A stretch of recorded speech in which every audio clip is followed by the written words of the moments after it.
I can't tell you exactly where, but in the middle of nowhere in the southwestern United States, there's a supermax prison that I'll call Asher State Penitentiary, or ASP for short. That's not its real name, but it'll do. Now, as with most maximum security prisons, there are some genuinely sick people there. Murderers, psychopaths, rapists. You know, the kinds of people who can probably never be allowed back into society. A lot of people claim that it simply isn't possible to escape from this prison. And maybe they're right. I really hope that they are. Not because I'm afraid of the sickos they've got in the cells. I mean, I am. Of course I am. But even the most disturbed serial-killing necrophiliacs they've got in there don't scare me as much as what they've got in their basement. I don't think most of the regular staff is fully aware of the prison's other inmates. I've heard rumors that some of the guards are aware that something is up, but they either don't care or they know better than to ask questions. I imagine they probably think it's some government lab or something, running experiments that may or may not be entirely ethical on convicted felons. Some people would say that might arguably be preferable to the truth. They have your standard security procedures, of course. For starters, inmates aren't allowed to have any contact with each other. Some of them are not permitted to leave their cells, and those that are only do so under heavy guard. There are no common areas, there's no yard, and every inch of the place is under heavy surveillance. The whole basement complex is surrounded by 20 feet of reinforced concrete and runs deep beneath the prison itself. Digging your way out simply isn't an option. There's only one elevator that goes down into the basement complex of ASP, and it only moves if you've got a valid passcode and keycard. On top of that, the elevator is monitored on both ends. If anything goes wrong, the elevator gets shut down. Nobody enters that complex, and nobody leaves. You may wonder what requires that much security. You might think that whatever's down there can't be human. And you'd be right. I can't tell you much about the organization I work for, but they refer to themselves as the International Fae Relations Bureau, or FRB for short. I legitimately do not know the overall scope of their work. They're good about keeping things quiet, but what I do know is that they deal with the supernatural. Monsters, demons, fae, gods. It all falls under their umbrella, and ASP is where they keep the ones who prove to be problematic. Most of the unusual things in this world are content to keep to themselves. My understanding is that there are far fewer of them than there are of us, and most of my colleagues and I agree that they're certainly on the decline. It's why the FRB is eager to study them, especially those they have in captivity, and that's where I come in. I'll admit it. I took the prison job to satisfy my own curiosities. Despite my position as a consultant with the FRB, I'd still had only fairly limited experience with the supernatural. Aside from a few strange people I'd sometimes run into at their southwestern branch, who most likely weren't entirely human, I'd never seen any of the things we'd researched firsthand. The closest I'd ever really come was when my dad passed away. And even then, I never got a good look at whatever it was that killed him. I only knew that it wasn't human, and that it wasn't an animal. That was what brought me to the FRB, and ultimately, what led me to ASP. I'd been reading about these things for years. I'd seen footage that most people would never get the chance to see, but I'd never actually laid eyes on anything truly supernatural. This job was my chance, not only to get my hands in the dirt and interact with them, but I'd be learning about them too. Maybe I could even find ways to keep people safe from them. You can't imagine how exciting of an opportunity it was. It really did feel almost like something out of a dream. I'm sure that on my first day working at ASP, I was the only person walking into that dreary place with a legitimate smile on my face. I was met at the door by a tall and heavy-set man with kind eyes. He had a warm but tiny smile that seemed just a little out of place given everything I knew about Ashurst. "Dr. Barry," he said, obviously recognizing me as he went in for a handshake. "Welcome to Ashurst. It's nice to finally meet you. The name's Bob Hitch. The warden asked me to meet you here." "It's nice to be here," I replied, trying to match his smile. He had an absolutely crushing handshake that didn't last for long.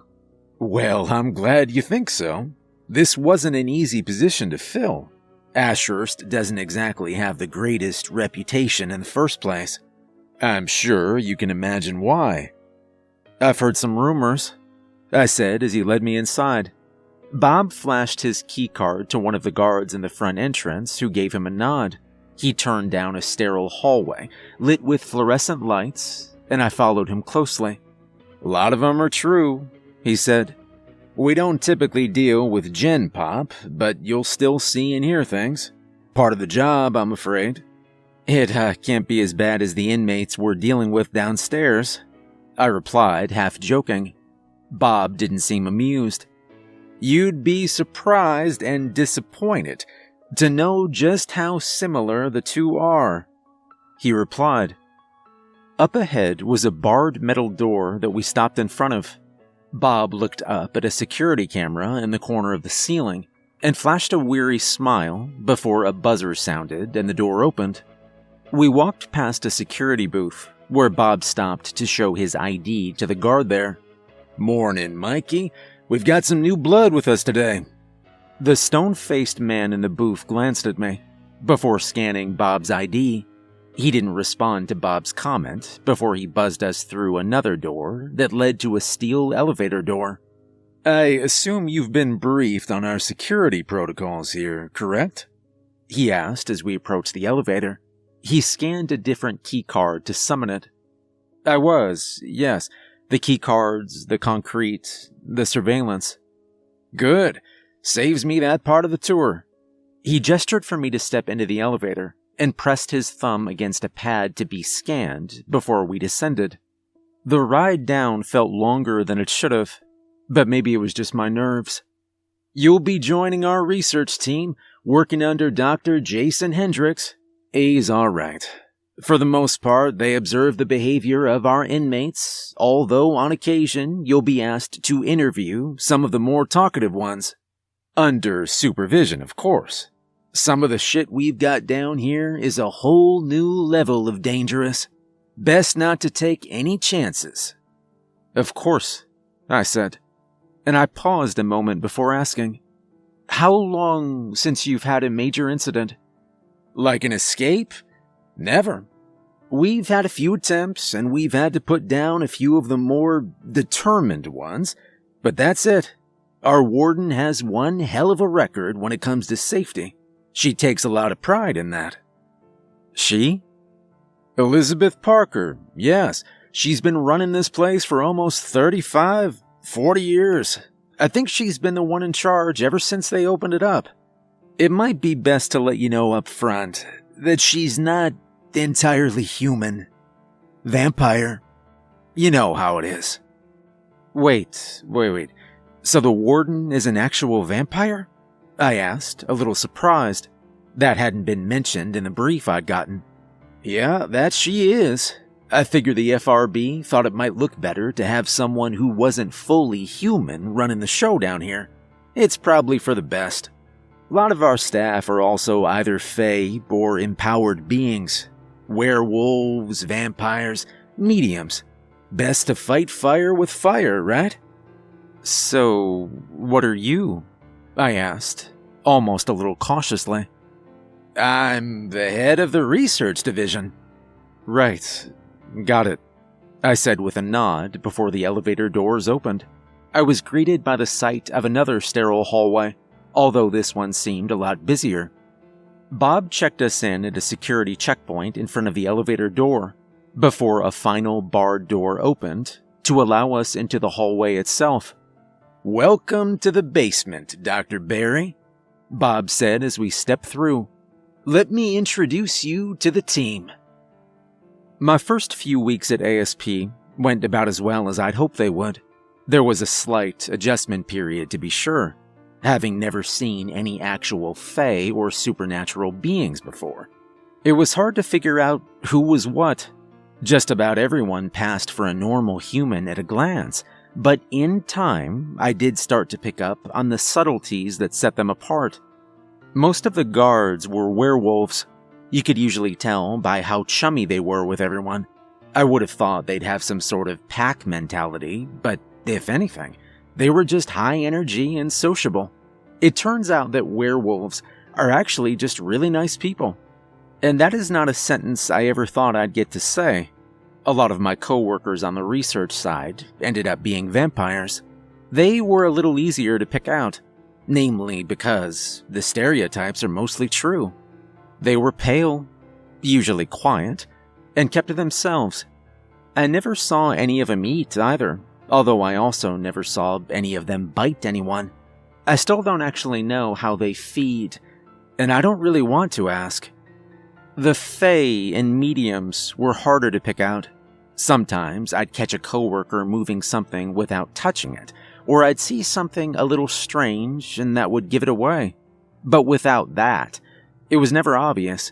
Even if I couldn't figure out with perfect accuracy just who was what, it didn't make the overall experience any less exciting.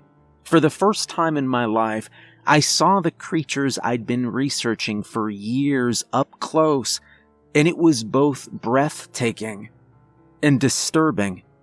I'm not at liberty to share most of it, and what I could share would fill up pages and pages. There was so much, and it was beautiful.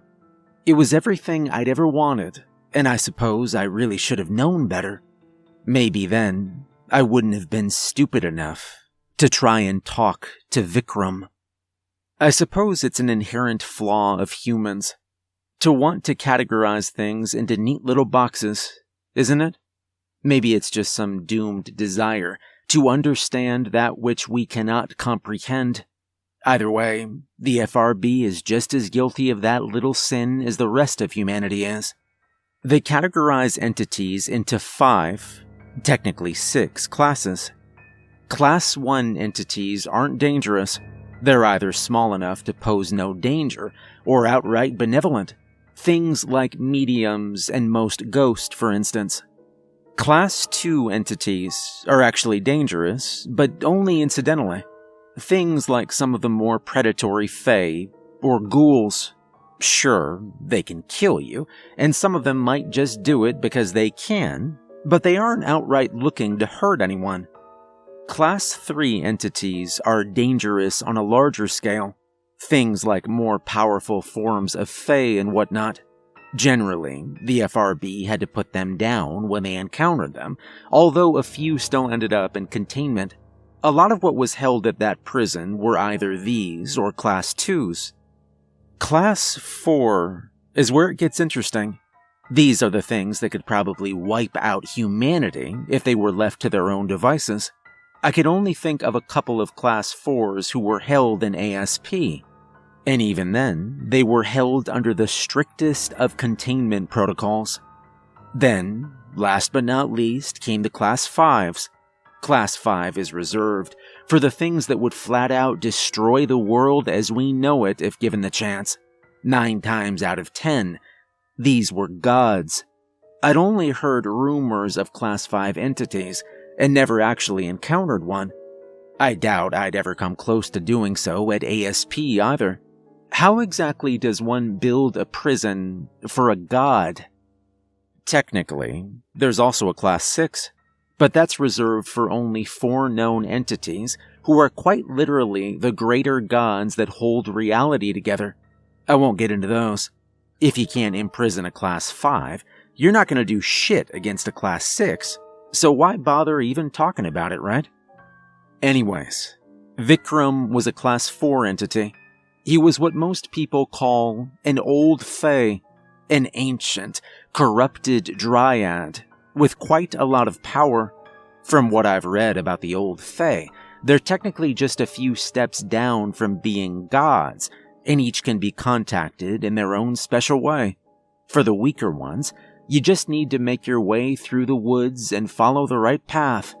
But for the more powerful ones, well, let's just say it gets complicated. Human sacrifice levels of complicated. Most old Fae are considered class 3 at worst, but Vikram was a special exception. As old Fae went, he was one of the more powerful ones. If I recall correctly, performing his ritual had involved carving an ocarina out of the skull of an infant and playing it in a special clearing. He was brought into captivity after dragging a small town into whatever weird dimension the old Fae typically hide in, and keeping them there for a few centuries just for shits and giggles. Since the FRB had no idea on how to kill an old Fae, they'd opted to contain him. I guess it wasn't all bad. Supposedly, Vikram could have answered a lot of lingering questions we had about dryads and the old Fae if he'd wanted to. But that was sort of where the problem started. He didn't want to. I first saw old Vikram about 3 weeks after starting at the ASP. Dr. Hendricks had put me on a team to analyze the footage from his cell. The whole point had been to take notes on his reactions to certain substances he'd been exposed to. I suppose the whole idea had been to see if anything we tried could actually hurt him, but neither Dr. Hendricks or any of my coworkers ever said that out loud. I remember the first time I saw him on a recording. My team and I had set up a television in a quiet boardroom. The week before, a small team of guards had attempted maintenance on old Vikram's cell using a solution of vinegar and salt water. I'm not sure where they'd come up with the idea, but I suppose it was worth a shot. The footage we were shown depicted a few men in hazmat suits entering the cell through the airlock. Old Vikram himself wasn't even visible on the screen. Someone else had told me before that he didn't like being seen. But even if he wasn't visible, there was evidence that he was there all right. You could see the dense foliage growing from the back of his cell toward the airlock. Spreading plant life is something that dryads just sort of do, and the old Fae are no exception. I watched as the men in suits sprayed down his foliage before they retreated out the airlock unmolested. I'll admit, giving everything I'd heard about things like old Vikram, I hadn't expected him to just let them leave. But I suppose this was a more controlled situation than what one might find out in the wild. From there, we watched to see if the vinegar solution had any effect. Boring stuff, really. I wish I could say that it wasn't a complete waste of time, but it absolutely was. Salt and vinegar, various types of weed killer, new variations they developed. None of it worked. Even if it normally should have killed the plant life in there, it didn't do jack shit as long as he was in there. Old Vikram was content to ignore them, and they kept away from the back of his cell where he was hidden amongst the foliage. His camouflage was damn good, too. Looking straight into his cell, it was impossible to see him. The only way we knew he was even still in there was because of some of the readings from inside the cell, confirming that something was definitely alive in there. I remember it was after about a week of watching the security team waste their time and hours that I finally asked Hendricks the $1 million question that had crossed my mind. You guys ever think to just interview the big guy? We'd been receiving one of the last rounds of testing that had utilized a variant of Agent Orange that some idiot had modified to be even more dangerous, and I'll admit that my question mainly came from a place of frustration. What? Old Vikram? Hendricks asked, looking over at me. He scoffed. Old Fae like him aren't known to be all that talkative, unless you've got something to offer 'em. So, what have we got to offer him then? It's not a question of we. It would probably depend on who's doing the interviewing. Old Fae always want something personal, something of value, and not always something tangible. They might take years off your lifespan, or memories of the people you love most. Dealing with them is risky. Interviewing him could end very badly." "I take it that nobody's volunteered then?" I asked. "Nobody's that stupid, Barry." Maybe I shouldn't have taken that as a challenge. Not to speak out of turn, but we're not exactly getting very far by watching the guards spray him with chemicals. I don't know. Maybe it's time to try a different approach. I mean, if at first you don't succeed, sometimes you just redefine success. Hendricks raised an eyebrow. "And you think trying to talk to him is going to yield results?" "Well, it can't hurt to try. I'll do it myself if I have to. Consider me your first volunteer." I knew that Hendricks wasn't taking me completely seriously, but I was about as serious as a heart attack. "All right, then," he finally said. "Tell you what, I'll have a word with Warden Parker, see if I can't get her to sign off on this, and then we'll talk about getting you in there." That was the best possible news I could have heard. Thank you. I'll do what I can to get something out of him, I promise. Hendricks still didn't look sold, but I couldn't have cared less. I'd already gotten everything I wanted out of him. It was a few days later that I got a visit from Warden Parker. It was fairly late in the evening. Most of the team had gone home. I'd stuck around to finish a report on an interview I'd had with another inmate when I heard the door to the lab close suddenly. The sound had made me jolt upright, and when I looked, I could see the figure of a woman standing by the doorway. She was tall and slender, with a pressed tan suit that fit her loosely. She wore a wicker cowboy hat on her head and aviator sunglasses, giving her a strange modern cowgirl look that seemed a little out of place at the ASP. That said, I knew who she was the moment I saw her. When she walked towards me, she moved with the smooth grace of a dancer. "Dr. Stephen Barry," she said, her voice low and almost condescending. Yeah, that's me. Warden Parker, I presume." "The very same. I hear you're the one looking to chat with old Vikram." "I am, yes." She took off her aviators and hung them off her shirt. Beneath them, her eyes were a cold blue. "Well, son, you've either got massive balls or a death wish. I thought I'd stop by to find out which it was." She stopped a few feet away from me, studying me carefully and sizing me up.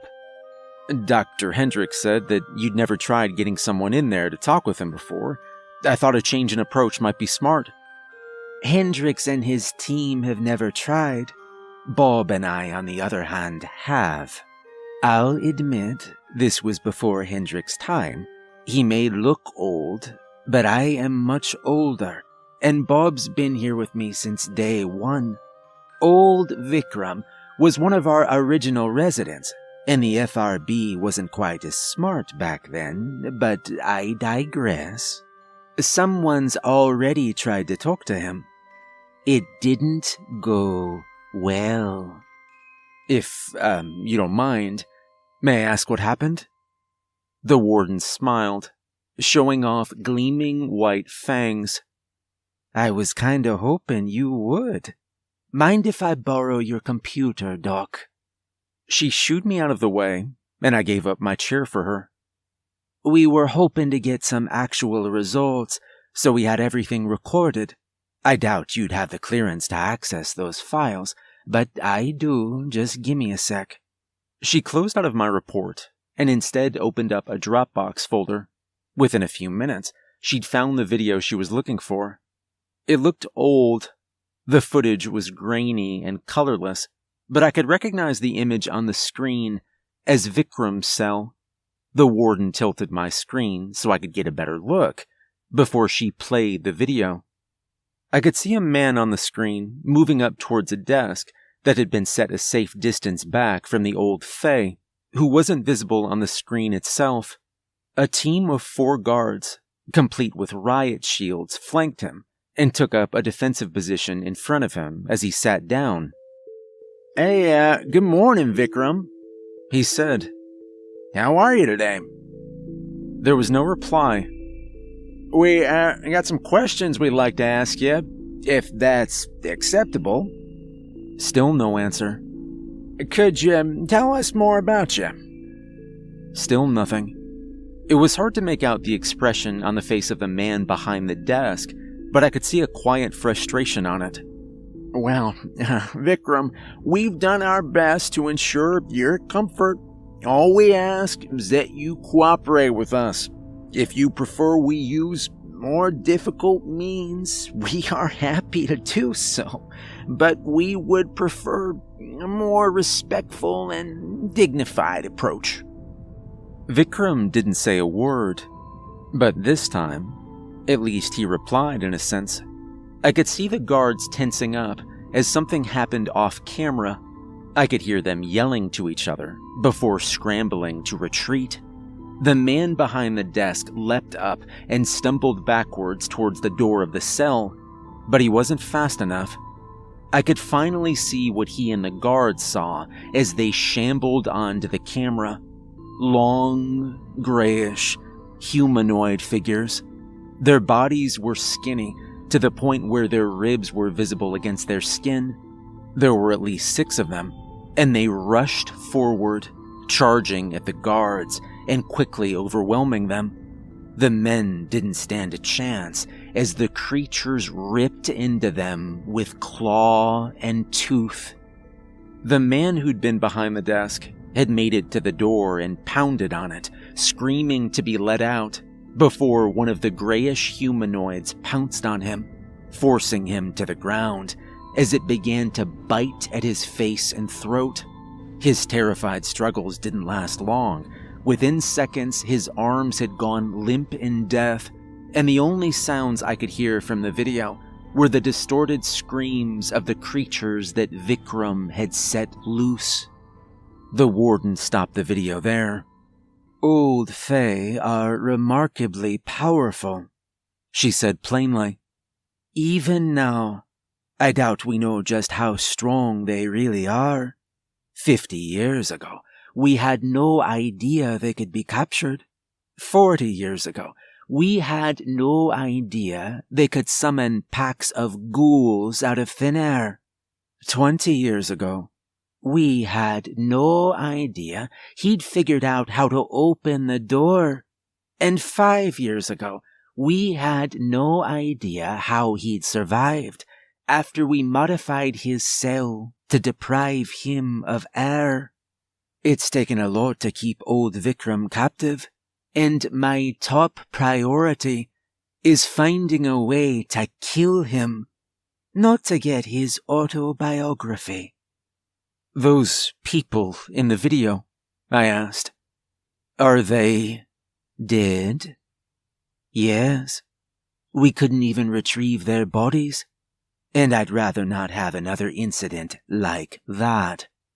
If I let you poke him, he'll kill you, and he'll kill whoever we send in with you." I was silent for a moment, at a complete loss for words. I hadn't imagined that he was truly that dangerous. I suppose maybe I should have known better, but... "What if I brought him something?" I asked. "Old Fae love boons, don't they? Maybe if I bring him something, he'll give me something you can use to kill him." "What? By a method of execution off of the condemned?" she said, raising an eyebrow. "Are you crazy?" "I'm just trying to think outside the box here. If we give him something of value, he'll give us something, won't he?" I could see the warden thinking it over. "Unless you've got a better idea.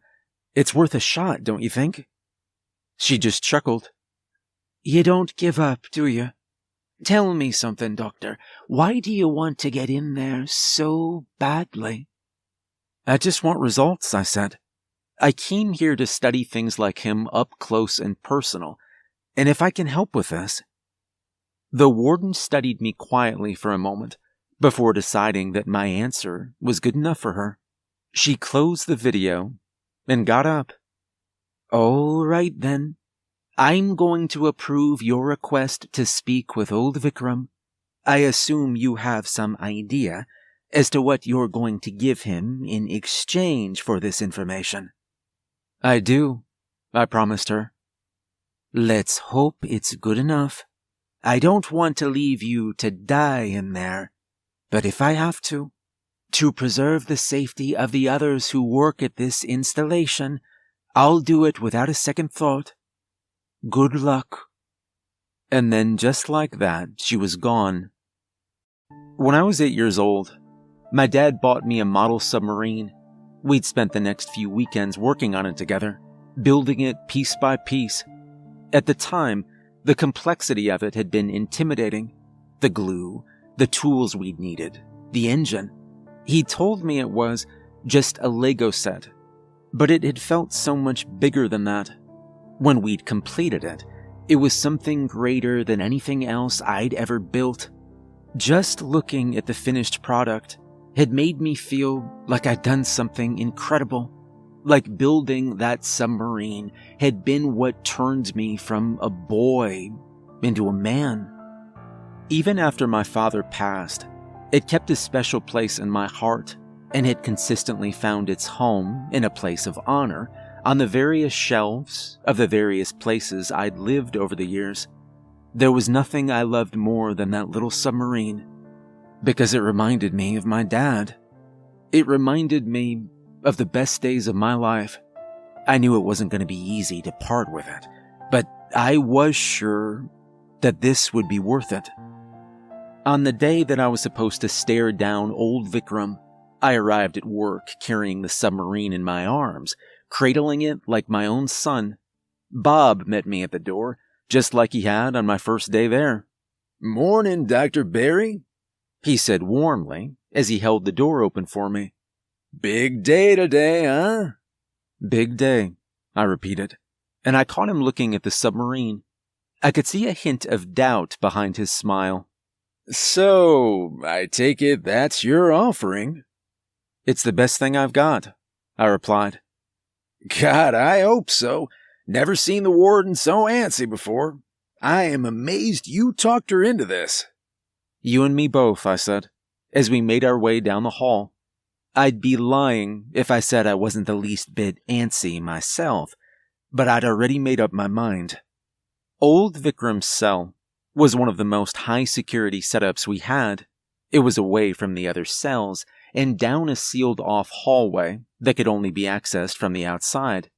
The door that separated it from the rest of the prison looked more like a massive vault door than anything else. It locked behind us as soon as we'd gone through.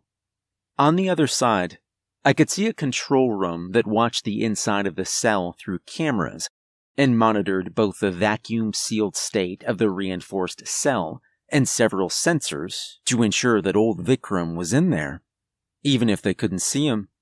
I spotted Dr. Hendricks amongst the staff in the control room and traded a nod with him. "Well, well, it's the man of the hour himself," I heard a voice ahead of us say.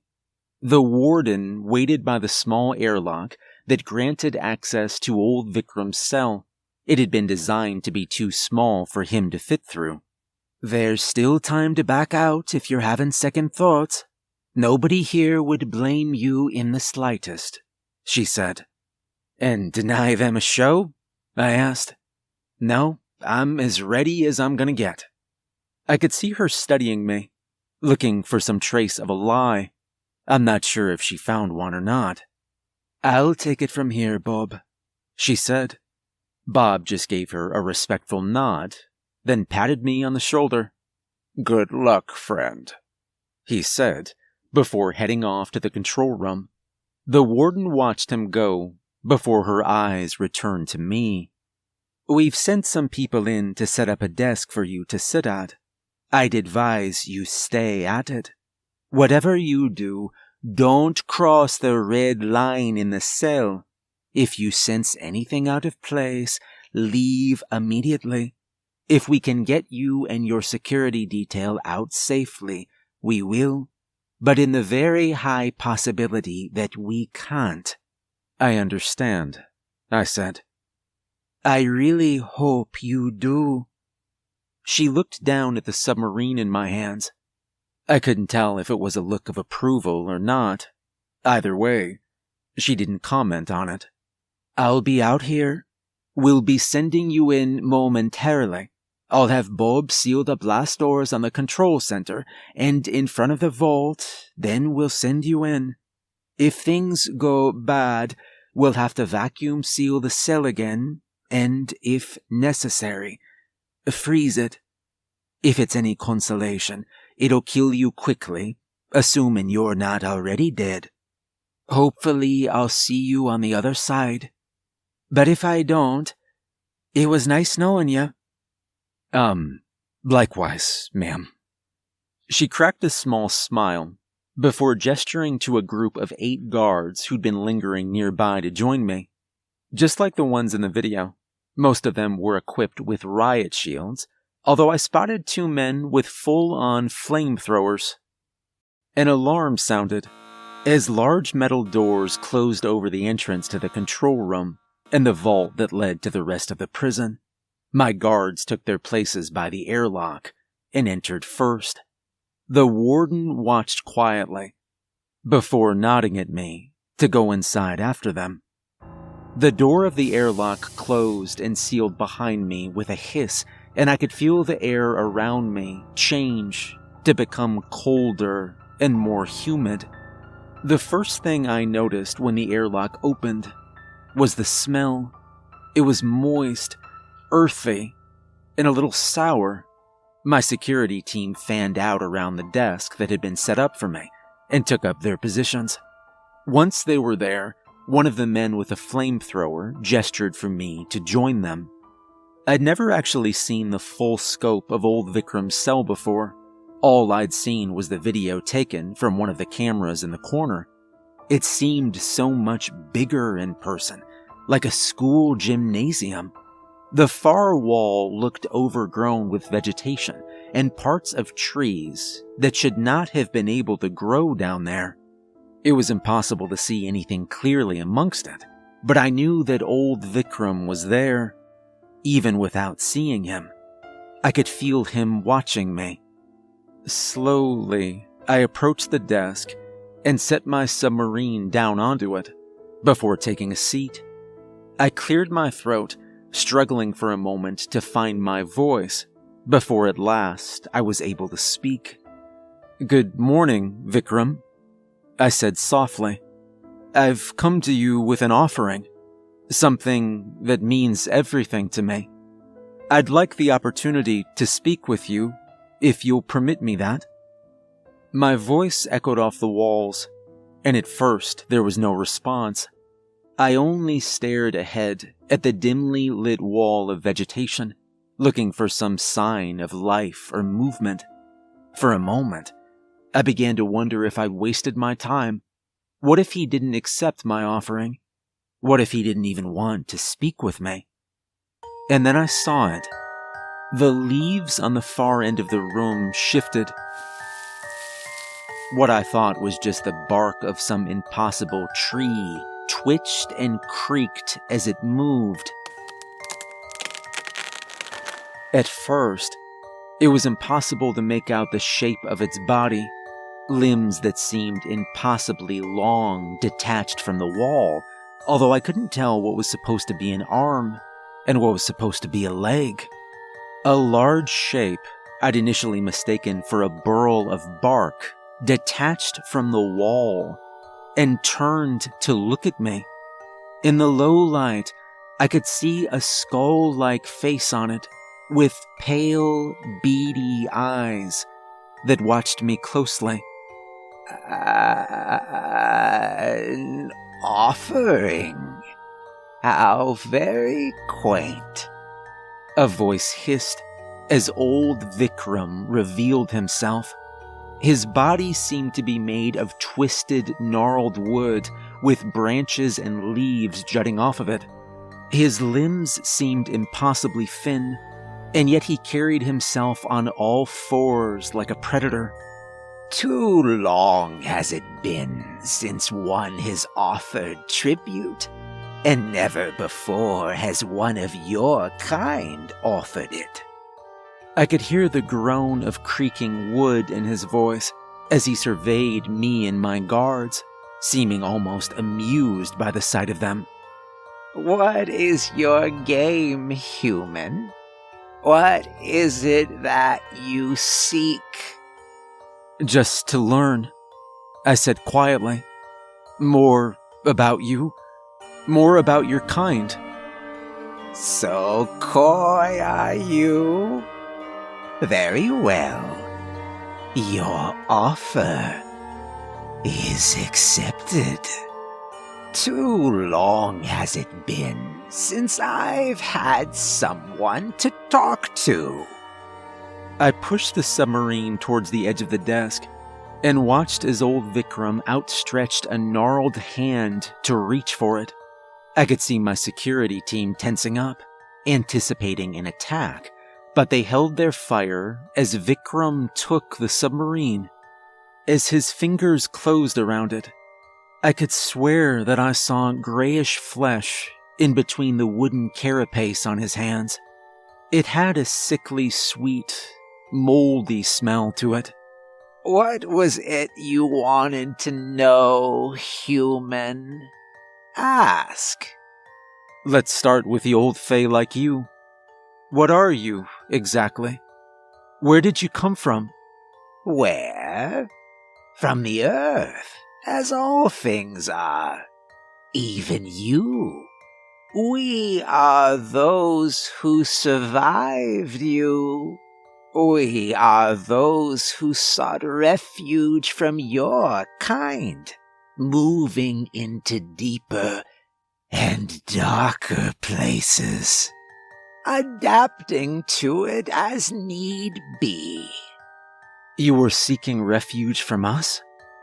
"Need I explain why?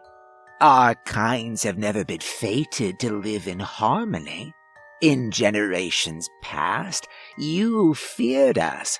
You told stories of us in reverence and dread. You avoided the woods that we claimed as home, and then as time moved on, you changed. You pushed deeper into our homes, fueling your own development, your own growth. Perhaps in time you shall fear us again, and we shall retake our place as that which you fear. We shall see." "So, we were killing you off?" I asked. "How? We can't seem to destroy you now." "You think yourself clever? We've only just begun, and now you've shown your true intent. Typical of a human. I and those like me have surpassed death. My heart is gone away, far from here, and so I shall not die. Not to you. Your efforts only waste your time, I shall confess. I have enjoyed this unending life I have earned, even locked in here by you and your kind. At the very least, my future is assured, unlike yours, or your father's." I caught myself tensing up. It shouldn't have surprised me that he'd mentioned my father. I'd given him something so important to our relationship. But the very mention of him caught me off guard all the same. My apologies. I know you miss him," Vikram crooned. "I imagine you'd give anything to see him again. To say goodbye, wouldn't you?" I hesitated, before finally answering. "If I ever had the chance. Yeah, maybe." I knew I was playing with fire. I knew that. I'm not sure what I was thinking, even bothering to humor him like that, but I did it anyway. All it would cost is a few years. You've been so kind as to humor me with some conversation. I can be generous. A few twilight years for a chance to say goodbye. My gift to you. I knew it was a mistake. I knew that. But looking at the thing before me, I figured I had nothing to lose. All right, I finally said. Take what you need. I was sure I saw a gleam in Vikram's pale eyes. He turned away from me to lope back towards his wall. Very well, then. From the leaves he'd left on the wall, I could see something moving. Something in the shape of a man shambled out, stumbling on unsteady legs like a foal. Even in the low light, I recognized its face. It was my father. I could hear Vikram chuckling, a low, ominous sound that filled the room. The thing that was my father approached us on unsteady legs, its skin grayish and pale. I could see it studying us before I heard an alarm. "Wait," I called. But I was too late. The ghoul in the shape of my father let out an inhuman snarl and made a charge for one of the nearby guards. It crashed against his riot shield, clawing at it as several more creatures just like it, all with my father's face, emerged from the brush and charged for us. One of the guards with a flamethrower opened fire, setting ablaze the creatures as I stumbled back, away from my desk and through the door of the airlock. Two of the guards who'd accompanied me covered me, coming in with me as the rest put down the twisted monsters that Vikram had summoned. His laughter echoed off the halls, cold and menacing. I should have known better. The warden says I'm lucky that I'm still alive. I know she's right. I had a moment of weakness, and it nearly got me and my security team killed. Thankfully, aside from a few injuries, nobody died. I think that's the only reason I wasn't fired. That, and the fact that I really did get something out of old Vikram. He'd mentioned his heart. He hadn't said much, but he'd said enough. Maybe if we find that heart, we can destroy it, and we can kill him. It's just a theory, but it's better than nothing. Now all I need is something to offer old Vikram, so he'll tell me exactly where to find it. Dr. Hendricks told me I'm lucky I still have a job after that stunt with old Vikram. I've got no regrets. I made some mistakes, sure. I should have known better than to trust a single word out of that creature's mouth. But when he brought up my father, well, I guess that was what it took for all sound judgment to go out the window. It's not a mistake I intend to make a second time. My name is Dr. Stephen Barry, and I've got a very unique job. I work at a prison in the southwestern United States that we'll call Asher State Penitentiary, since I legally can't disclose its actual name. Like any supermax, it's got its fair share of psychos, but I don't deal with them. No, I work in the basement where we keep the real monsters. Literally. Fae, sirens, werewolves, mimics, vampires. We've got them all, and we've got the worst of the worst. There's a certain measure of danger inherent to any of these creatures, but the ones at Ashurst are the ones that we can't allow to exist out in the world. The only reason they're still alive is because we either can't kill them, or they're too valuable to kill. Old Vikram was one of the ones who we couldn't kill, namely because we didn't know how. I'm hoping the little information I did get off of him will be enough to change that, but like I said before, I made a lapse in judgment. Just for that, I doubt I'll get a chance to continue my work with him anytime soon. I did try, of course. I requested a second opportunity to interview old Vikram, but Warden Parker shot it down. I don't blame her. All things considered, I'd say I took it all very well. and I don't mind the position I was reassigned to. I think it suits me. Dr. Hendricks gave me a rotating schedule of interviews, none quite as high profile as old Vikram. I mostly deal with the Class 2s, but I can't really complain. At least they're interesting. For example, one of my regulars is a siren named Kayla. She was booked a few months back for a string of murders north of the border, although she's about as far from Canadian as it gets with her country girl drawl. My interviews with her are always interesting. 9 times out of 10, she's already slipped her cuffs by the time I get into the room, although she never tries anything. Trust me, Doc. Much fun as it might be to pop your head like a grape, it ain't worth the trouble. I enjoy being alive, she said, the first time we met. The guards at the door don't give much of a shit, so relax. I'll be a good girl for you. I won't pretend as if the flirtatious undertone in her voice didn't get my blood pumping just a little.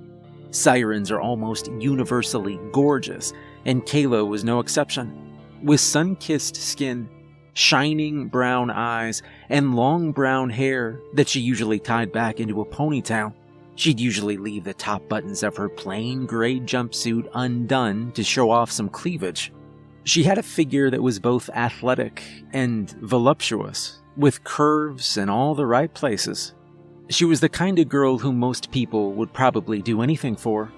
And knowing what she was, if you looked her dead in the eye without protection, you would do anything.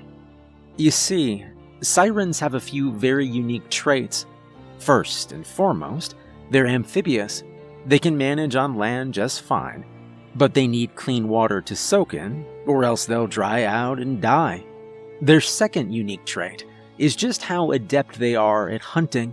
They're generally much stronger than your average person, and can overpower them fairly easily, although that's not how they usually hunt. Oh no, I'm not entirely sure how it works, but making direct eye contact with a siren can have a certain effect on a person. Just a passing glance, and you'll literally do almost whatever they say.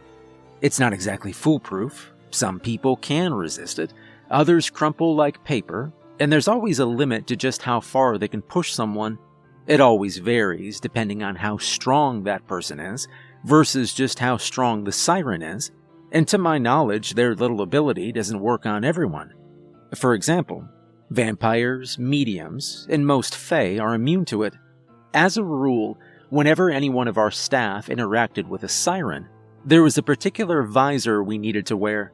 I can't tell you what exactly they treated it with, but the whole point was to negate the hypnosis effect of looking them in the eye. Everyone had to wear them, regardless if they were susceptible or not, just as a safety precaution.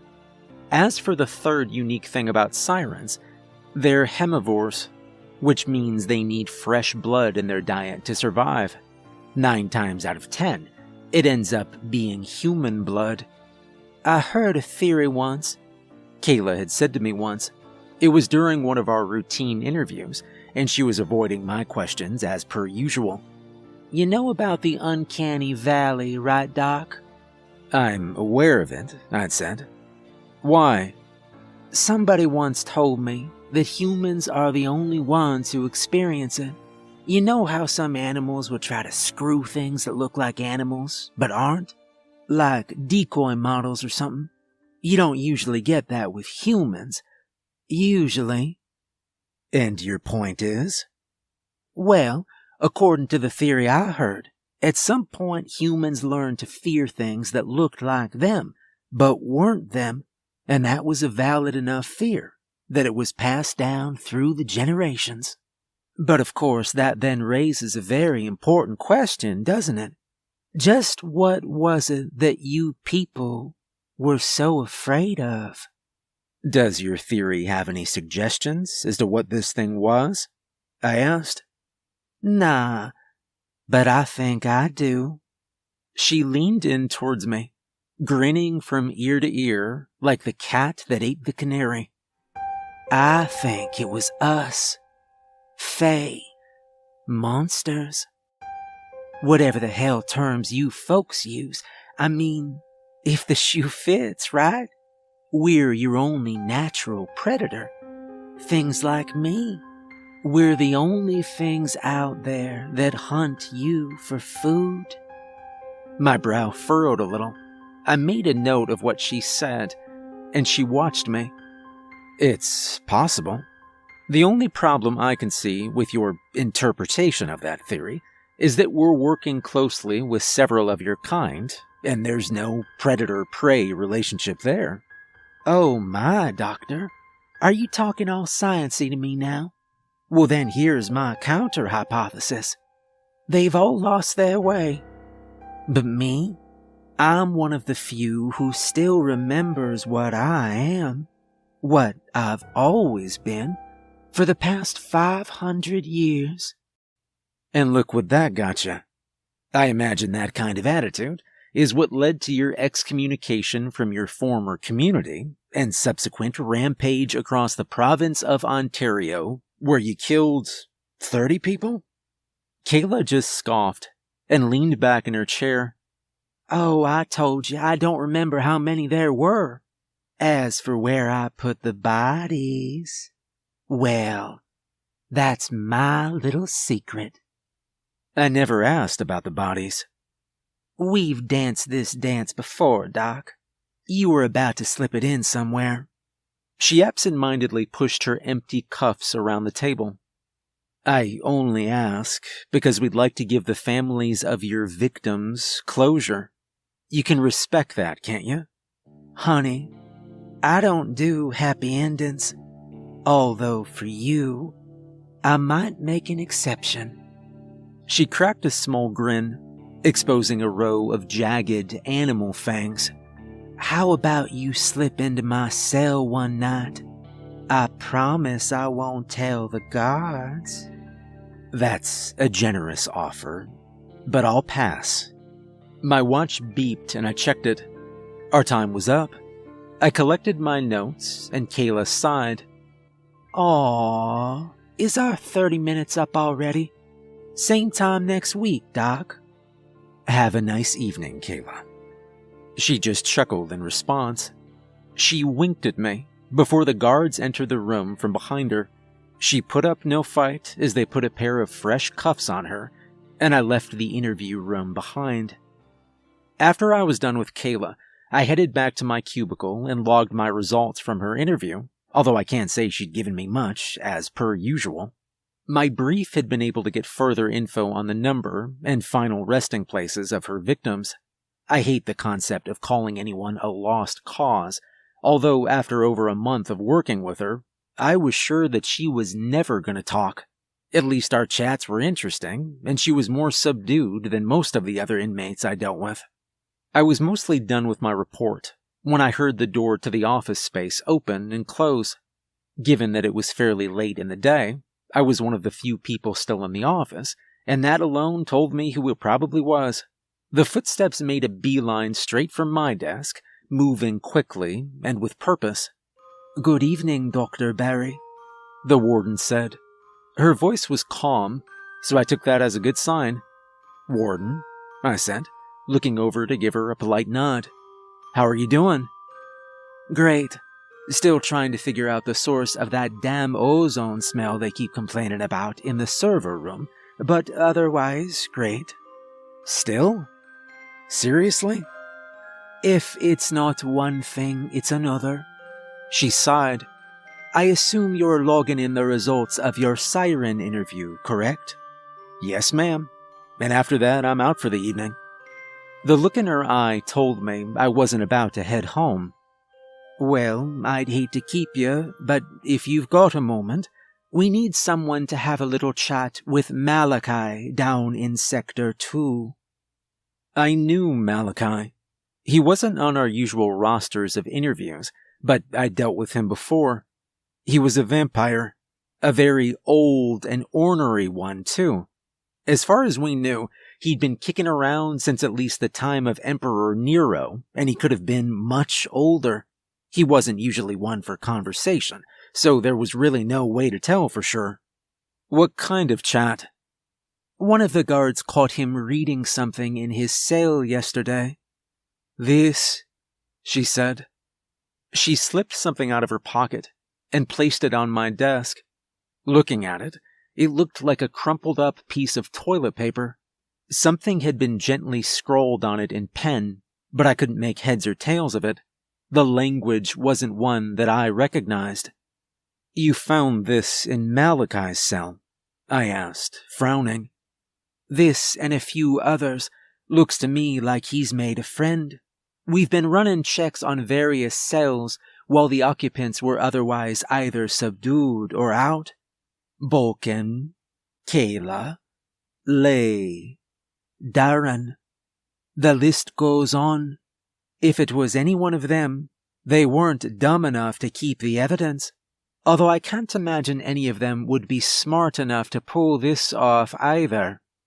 I looked over the contents of the note again, before shaking my head. Any idea how they even pulled it off? "If I knew that, you'd be on your way home by now," the warden said. "I've had Malachi sent to room 205. I'm hoping you can get something out of him." "Well, I'm honored to have your trust," I replied, before I glanced back at my computer and closed out my report. This was far more important. I'll see what I can do. The best way to describe Malachi would be to call him a stereotype. I knew vampires. Hell, I worked with them. Aside from being a little bit pale, it was hard to tell that anything was immediately off with them. It was always little things, like the occasional glimpse of a fang, or watching them and the sirens we worked with queue around the blood microwave in the lunchroom, because most of them didn't like to drink it cold. According to one of my coworkers, the microwave did not improve the taste. Malachi, on the other hand, looked like Count Orlok if Count Orlok had spent the past 500 years smoking obscene amounts of crack. He was pale, bald, and looked more like a scrawny goblin than a man. Side by side, I couldn't immediately tell you the difference between him and some of the ghouls we kept for research purposes. Unlike Kayla, he wasn't allowed to sit comfortably in a chair in the interview room. Oh no. Malachi was wheeled in Hannibal Lecter style, strapped to a hand truck with a mask over his mouth. Security would have put him in a straitjacket too, if he wasn't capable of tearing his way out of it, so reinforced handcuffs had to suffice. He was set up on the far side of the interview room, his bare chest rising and falling as his sunken, beady eyes watched the door as if he had every intention to pounce as soon as I walked through it. 2 security guards flanked him, each armed with shotguns. Vampires are a little easier to put down than most legends suggest. Sure, a stake to the heart or decapitation will do the trick, but so will a shotgun blast at close range, especially if you aim for the head or chest. The warden walked with me into the observation room, folding her hands as she set eyes upon that wretched beast. I could see the clear look of disgust on her face. "How much time do you think you'll need?" "I'll start with 15 minutes and see how it goes," I replied. I took a deep breath before moving towards the door. I could feel the warden watching me as I went through and stepped into the brightly lit room with Malachi. The second he saw me, I could see his breathing getting heavier. Behind his mask, I could see his cracked lips curling into a manic grin. "Hello there, Doctor. Late night tonight?" His voice was about as skeevy as it could get. He sounded more like a strung-out drug addict than a vampire. I took a seat at the desk and set my clipboard in front of me. "Good evening, Malachi. You're looking, well?" "Well, I'm looking well. You lock me in this hell, starve me for decades, and then you tell me I look well. Funny." "It's your own fault you're in here, Malachi." "And for how much longer? A decade? A century? Or does that scheming whore intend to keep me locked in here forever, feeding me tainted blood until I finally die? You want to know how I feel? Sick to my stomach, in more pain than I've ever been. And then, of course, she decided to wheel me out here to harass me one last time. His beady eyes shifted towards the two-way mirror behind me. She's watching me, isn't she? She's hiding behind the glass, just like she always is, sipping on fresh blood, no doubt. Mocking my pain, reveling in her so-called victory. Hello, Elizabeth. How does it taste? Okay, let's focus, shall we? Send the whore in. Have her ask me her questions face to face. Yeah, Warden Parker is preoccupied right now. You're dealing with me, Malachi. Now why don't we get to the matter at hand? The messages we found in your cell. Malachi spat onto the desk. Go and get the whore then. I'll speak to her, not to anyone else. And just like that, I remembered why I didn't like dealing with this guy. I've got a special message for Elizabeth Parker from William Carrington himself. I'd appreciate the opportunity to deliver it to her before he shows up to rip her pretty head off her shoulders. Is William Carrington the one who sent you these messages? I asked. Oddly, he's not a man and would not waste his time on the likes of me anymore. I'm already dead. Besides, I have other friends. Newer friends. I think you might like them, Doctor. Why don't you tell me about your new friend? I said. What kinds of things do you two talk about? You are very nosy, aren't you? You've stripped me of me dignity, starved me, and now you feel the need to supervise my personal correspondences. Where does it end? The FRB has been very accommodating to you ever since you were taken into custody. That you chose not to consume your blood rations is not the fault of the faculty here, nor is it the fault of Warden Parker. Pig's blood, Malachi snarled, jerking forward against his restraints. The guards raised their weapons, ready to shoot him if need be. I can smell it. Disgusting. Rotten swine blood. You can't even be bothered to let me drink from the source where it's warm and alive. What does Elizabeth drink, I wonder? That same swill, or does she trounce about outside, taking home prey to feed on in private? The dining habits of Warden Parker aren't what we're discussing here. Aren't they? Have you ever asked her if she'd like to sink her teeth into you? I'll bet she's fighting back the urge to take a bite every time she sees one of you walk by her cozy little orifice. I could almost sense the warden's rage growing stronger behind the two-way mirror. I had a feeling that Malachi could too.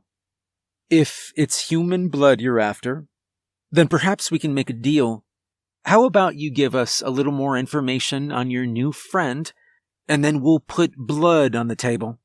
Are you offering, Doctor? Right here, right now? There was a mocking playfulness in his tone that I didn't appreciate. Unless it's fresh from the source, it's useless to me. Give me a live pig before you give me cold, dead blood. It makes me sick. It's killing me. You know we can't do that, Malachi. Then you've got nothing to offer me. Unless... He trailed off, as if he were thinking. Perhaps there is one thing. And just what might that be? I traveled to Paris in the 1800s, you know.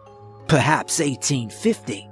My traveling companion at the time picked up the most splendid prostitute. I've always regretted not getting to taste her for myself. Why don't you ask Elizabeth if she remembers any of her old tricks? For old time's sake. That was the straw that broke the camel's back. The door to the interview room flew open. The warden shot past me, pulling her gun out of its holster and placing it against his forehead. With God as my witness, if you say one more word, you won't live through tonight, she growled. Malachi just grinned at her, barely even flinching at the sight of her gun. Hello, Elizabeth. Your new outfit doesn't look as nice as what you wore that night in Paris. The cowboy look doesn't suit you. Well, the emaciated corpse look suits you just fine, she replied coldly. You think so? You should really try it sometime. The warden lowered the gun, her expression still filled with a cold hatred that seemed almost out of place on her. Dr. Barry, please note that since Malachi has refused to consume his blood rations, he will no longer be receiving them. I'd also like to put in a formal request with Director Amanda Spencer for his termination. I quietly took note of what she'd said as Malachi continued to stare her down. Termination? After all this time? You've become a security risk. You can either cooperate or I'll personally have you executed. Final offer. He chuckled before shaking his head. Well, at least it's a way out. A bullet to the head might be far more merciful than the sickness you've given to me. So for that, I'll have to thank you. Farewell, Elizabeth. It was nice seeing you again. The warden just shook her head before turning away from him and heading back for the door. I got up and followed her as the guards prepared to wheel Malachi out again. That could have gone a lot better, I said, once we were back in the observation room. Perhaps, at the very least, we'll soon have a cell free, she replied plainly. You're seriously just going to execute him? As a matter of fact, I am. As I said, he's a security risk. If he won't disclose the name of his associate, we'll just send his letters off for analysis and see what that gets us. He's of no further use to us. It wasn't normal to hear the warden speak in such a cold tone of voice. Something about it actually scared me a little. What about William Carrington? That has to mean something, right? It's a tunt. Nothing more. Carrington's no longer a factor. He died back in 1946. I saw to that myself. My brow furrowed. Why would Malachi mention him then? The warden fell silent. I could see her debating whether or not to fill me in on the details. Carrington was an influential vampire. He was powerful, ambitious, and very, very old. I imagine he was the one who sired Malachi, and he was eventually the one who sired me as well. So he's the one who made you. Exactly. Like I said, he's long dead. I was there. I watched him burn, and the other vampires who were with me that day are still alive and well. Carrington never survived. He never came back for revenge. No matter what Malachi says, he's nothing but a forgotten pile of ashes scattered in the wind. That's all you need to know. I think the only thing we learned from that interview was that Malachi will say whatever he has to get a reaction, even that bitching about his rations making him sick. She scoffed in disgust. Just a vain attempt to garner pity. Killing him is for the best. I was silent for a moment, before finally nodding. Maybe she was right. I've never liked the idea of killing anything or anyone, but in Malachi's case, an exception probably needed to be made. And then the door to the observation room flew open, and one of the guards who'd been with Malachi burst in. "Warden, there's been an issue." Her head was up in an instant. "What? What's going on?" "The prisoner, ma'am. He just started. Come on, it's easier if I show you." They ducked back into the interview room and out the door that led to the cells. Malachi wasn't far. He was still propped up on his hand truck, although black blood seemed to dribble from his mouth. His body was shaking violently, and his eyes had rolled up into his skull. The other guard was trying to hold him still, although he only barely managed. "Ma'am, he just started convulsing. And the blood." As soon as it was mentioned, a fresh torrent of blackish blood poured out of Malachi's mouth. He seemed to retch and struggle to breathe for a moment, before whimpering in pain. "Ma'am?" The guard called. "Ma'am, what do we do?" The warden stood still, staring at Malachi, unsure of what to make of this. I could see her choosing her response carefully, although when she spoke, what she said shocked me. "Get him back to his cell now." "Ma'am?" The guard asked, clearly confused. "I said now."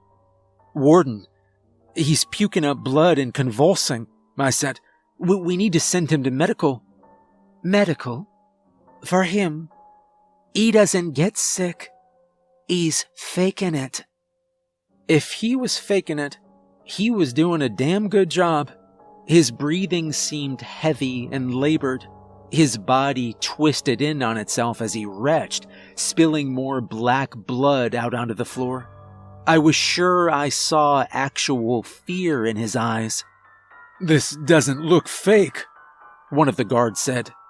"Warden, come on." I could see her second-guessing herself. She remained still, trying to go through her options as quickly as possible, before shaking her head and swearing under her breath. "God damn it. Fine, get him to medical, and keep a damn gun on him at all times." The guards didn't need to be told twice. On her order, they immediately hauled Malachi down the hall towards the medical wing. I followed at a jog, watching as his condition seemed to get worse. Drool ran down the corners of his mouth. His body jerked violently against his restraints.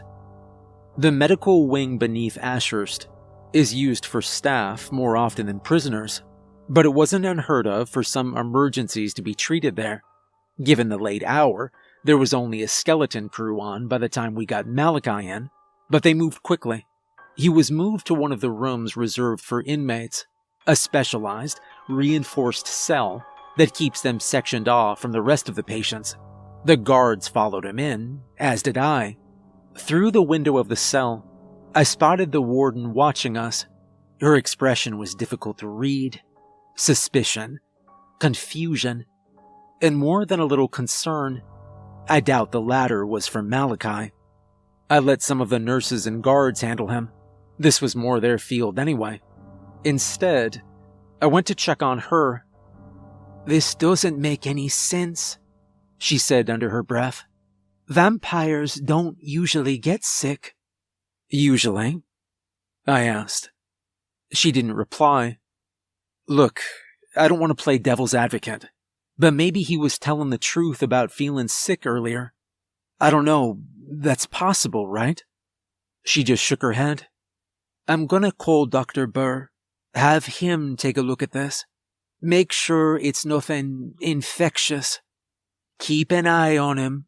He moves in a way you don't like, and we go into lockdown." Yeah, of course," I said. And then the warden took off. Malachi was certainly moving all right, but his agonized twitches and the occasional dribble of blood from his mouth looked anything but malicious. I saw his head tilt to the side as if he were out of energy, and a lump of bloody flesh fell from his mouth. It took me a moment to realize that it was probably his tongue. I swore under my breath and went for the door of the cell, unlocking it and stepping outside. "Anything I can do to help?" I asked. "I'd say we've got this under control for now," one of the nurses checking over him replied. "Is Warden Parker calling anyone in?" Yeah, Dr. Burr, I think. He's a vampire, right? So he'll know what's going on." The nurse didn't reply. Instead, I watched as she moved to lift Malachi's head to set a pillow underneath it. His convulsions didn't seem quite as bad now. Maybe that was a good thing. Unlike the guards, nobody was trying to restrain him this time, and the two guards who'd kept an eye on him had retreated to the far wall just to watch him. "Have you ever seen this before?" "Not on a vampire, no," the nurse said. "We'll wait on Dr. Burr. We'll see what he says." She looked up to speak to the other nurse in the room, although whatever she was going to say, she never got the chance. Malachi's uncuffed hand shot up, seizing the other nurse by the throat. With one sudden, violent push, he hurled her towards the two guards who'd been escorting him, dashing them together and sending them all to the floor. I leapt back a step, watching as Malachi tore at the straps keeping him secured to the truck. They snapped as if they were made of licorice. His mouth was stained with blackish blood, but a manic grin had crossed his lips as he sat up. The nurse shrank back, but with lightning speed, he seized her by the shirt and pulled her closer to him. With his other hand, he pulled the mask off his face and opened his mouth. I could see sharp fangs awaiting the poor girl, and she could do nothing but scream as he tore into her throat, letting out a moan of satisfaction as her blood filled his mouth. I stumbled backwards, crashing against the door of the cell and blindly trying to open it. But in my panic, I couldn't find the button. My eyes remained trained on Malachi and his sudden, miraculous recovery. He sighed contently as he swallowed his first mouthful of the nurse's blood before carelessly tossing her to the ground. Her body was twitching, and she struggled to press a hand to her throat to try and stop the bleeding. Behind him, the guards struggled to get to their feet. One of them grabbed their shotgun and desperately tried to take aim, only for Malachi to rush them and rip it from their hand. He cast it aside like a child's toy, before pressing one bare foot on the throat of the second guard. Still grinning his horrible blood-stained grin, Malachi seized the first guard by the head and forced them to their feet. His palms rested on either side of their skull before he began to apply pressure. And as he did, I could hear the guard begin to scream. I've never watched somebody die before, and I never once thought I'd ever see somebody die so horribly. I'll never forget the way their face contorted as he crushed their skull with his bare hands before tossing the corpse aside like it was nothing. The guard beneath his foot tried to escape. They clawed at his leg, digging their nails into his flesh as he crushed their throat. Malachi hardly even seemed to notice them, though. He just kept the pressure on until their neck finally snapped. Instead, his attention turned to the nurse he'd hurled at the guards. "Finally," I thought I heard him say, although without a tongue, his words sounded garbled and wet. "Thwesh." With almost blinding speed, he seized the woman by her hair and forced her up to his level. And then he sank his teeth into her throat. And unlike the other nurse who was still fighting for her life, he wasn't just looking for a taste this time. He pinned the struggling woman up against the wall, greedily downing messy mouthfuls of her blood. She tried to push him off of her. She tried to struggle, but I could see her movements rapidly growing weaker, and in less than a minute or two, her body went limp. Malachi let the body drop and cracked his neck. He surveyed the 3 corpses he'd left in the room before glancing between me and the wounded nurse. I knew that it was an easy decision for him on who to attack next. I spotted a discarded shotgun on the floor nearby.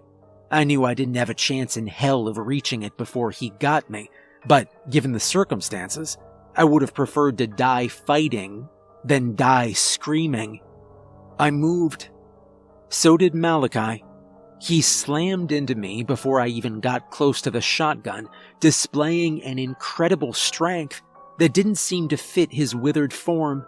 I could smell coppery blood on his breath as his skeletal face hovered just inches from mine. Fresh blood. One hand forced my head back as he went in for the kill, and honestly, I was certain that was going to be it. That was how I was going to die, ripped apart by some vampire who'd faked a seizure. Kind of a sorry way to go out. And then I heard the gunshots. Malachi jerked backward, dropping me. Looking up, I could see the warden standing in the doorway, her gun drawn and aimed right at him. She fired again, putting another bullet through his chest. I don't know what caliber she was using, but it put one hell of a hole in him. Immediately, I scrambled out of the way, rushing to the bleeding nurse and trying to help her keep pressure on the wound. It seemed like the only sensible thing to do at that moment. I could hear the warden's gun go off again and again. Looking back, I watched as Malachi slumped against the far wall of the cell, leaving a trail of dark blood smeared against it. His breathing had grown heavy again, but this time, there was no medical condition to fake.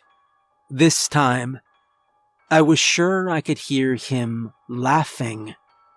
The warden glared down at him before firing her last 2 bullets into his skull. They tore through it, ripping it apart and leaving nothing but pieces where it had been. It wasn't a decapitation, but it might as well have been. My debriefing took most of the night. It was after midnight that I made it home. Needless to say, I got a day off work. I suppose I should know by now not to trust a single thing anything locked in the basement of Ashurst says to you, no matter how convincing it is. But I guess even the best of us have our slip-ups. At least only 3 people died, not 5. It's a small consolation, but I'll take it. Malachi's corpse was burned, as per protocol, and that was more or less the end of that. Well, almost the end of that. There's one thing that doesn't quite make sense to me. Malachi was handcuffed from the moment that he left his cell to the moment that he entered the cell in the medical wing. I don't think anybody knows how he got out. Well, nobody except for me. I've still got the message he received. I'm hardly a linguist, but I'd still say I did pretty good, all things considered. I don't know much about the Salonin language, other than that it's been considered dead since the 1950s. Maybe my rough translation is wrong, but if it's not, then Malachi's mysterious friend was talking about how to dislocate your wrist to slip out of handcuffs. They were giving pretty detailed instructions too. I don't know if I can prove anything yet, but if I'm right, then I know just who he was talking to, and I'll have to bring it up with her next week.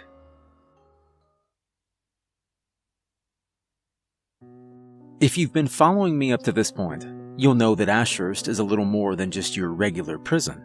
Sure, up on the surface you'll find the sort of folk who belong in a maximum security prison, serial killers, drug lords, and whatnot.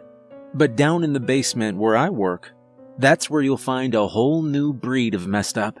Monsters, demons, fae, sirens. They're all real, and the worst of the worst are kept beneath Ashurst. My job is to interview some of the more talkative ones.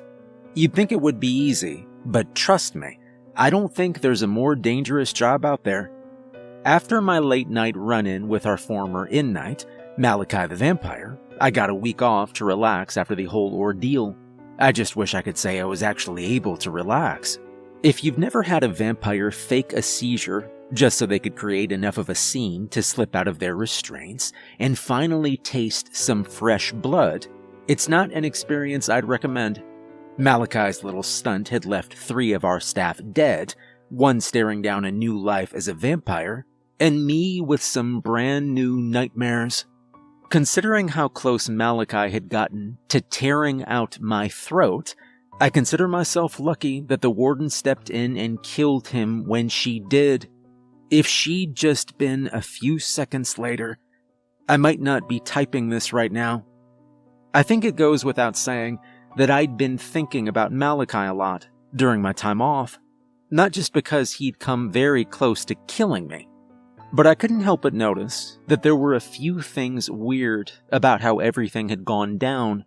I'd only been dealing with him that night because the warden had found evidence to suggest he'd been making friends with another inmate.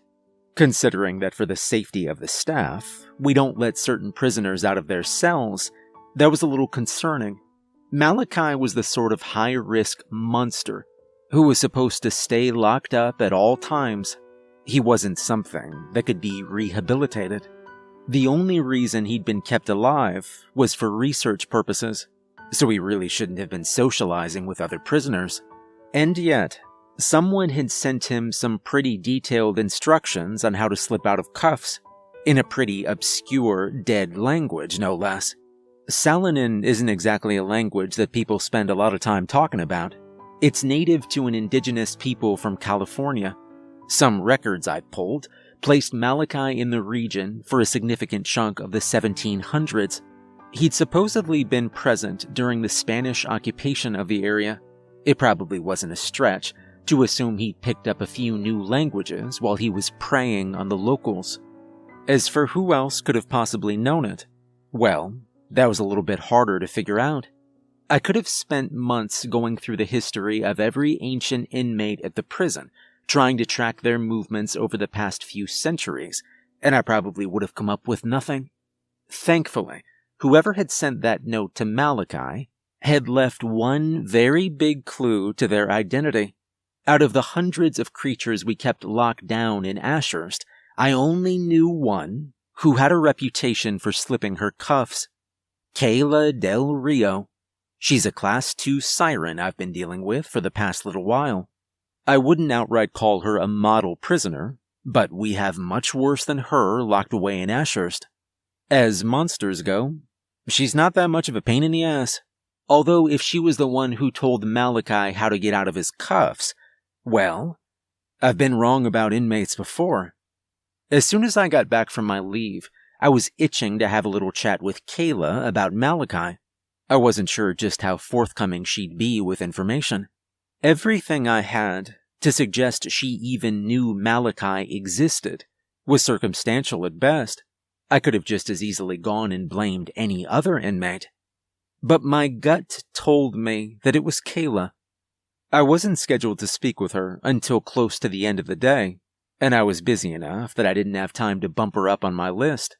My boss, Dr. Hendricks, was probably trying to go easy on me that day. When I got my schedule for the week, I couldn't help but notice I had all the more well-behaved inmates booked first, the ones who were least likely to try and murder me. I can't pretend I wasn't a little relieved. After watching an emaciated vampire slaughter 3 people, I was happy that my first interview of the day was with a werewolf who was up for release. We mostly just talked about the strides he'd made with his anger management therapy.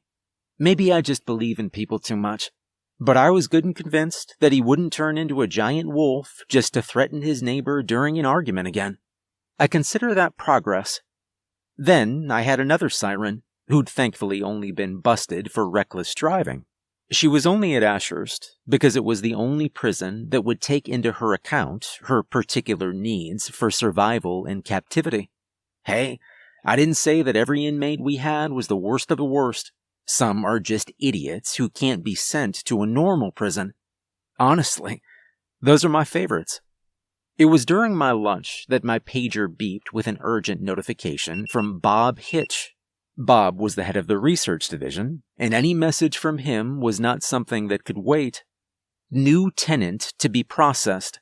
Sector 4. Lunch break had just been cut short. I just about had time to wolf down the leftover chicken I'd brought from last night before getting up. Maybe it was sloppy, but I didn't really have time to clean up. I closed the Tupperware I'd brought and stuffed it back into my bag, then wiped off my fork and knife with a napkin so they'd be moderately clean before hurriedly stuffing them into my pockets as I got up to meet Bob. Like I said, any message from him was something that couldn't wait. A new tenant meant that something new had just been brought in. I figured I was the only guy available at the moment to do an incoming interview while they got the cell ready. Bob was waiting for me outside the interview room when I got there. He had a bit of a sheepish smile on his face, and that alone told me that whatever was waiting for me in that room was going to be something bad. Good to see you back, Barry. How are you holding up? Shaken, but not stirred, I replied. What have you got for me? Well, we got a Class 3 demon. He goes by Ferris. He got booked in Denver, haunting the bar scene. No idea how many victims, but you can never tell with these.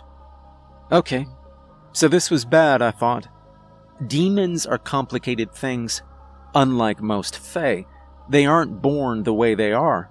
Dryads, sirens, most werewolves, and a lot of other creatures can't help themselves. They're born into what they are. That said, unlike other entities who were born human, like ghouls, vampires, and mediums, they don't become what they are through any particular event either. Becoming a demon is a very slow process, and it starts with death. There are some old texts that discuss what happens to the souls of the deceased. Considering that I've never died before, I don't know just how accurate they are, but supposedly when you die, you either go into a peaceful afterlife that's usually called the gloom, or you're discarded into a not-so-peaceful afterlife called the abyss. By all accounts, the abyss is not a nice place to be. If the giant centipede god of destruction looming over it, snacking on the souls of the damned, isn't disturbing enough, there's what becomes of the souls who wander that hellscape. Supposedly, something about the abyss changes a person's soul. It makes them break down and become more feral, less human. I suppose in order to get into the abyss in the first place, a person already needs to be shitty. But whatever it is about that place, it makes it all worse. The end results in a demon. A hungry, cruel husk of what used to be a person who was already bad enough to end up in hell. And if one of them finds a way to slip out of the abyss, well, that can be a real problem. The weaker demons aren't that much different than a ghoul or some other shambling monster. Dangerous and terrifying to look at, sure, but nothing to write home about. It's the more powerful demons that you need to watch out for. The ones who know how to look human. They're the ones who move about in plain sight, looking for fresh meat to devour. Then when they zero in on their target, they pull them into a darkness that conceals them from everyone who could be watching. And they feed.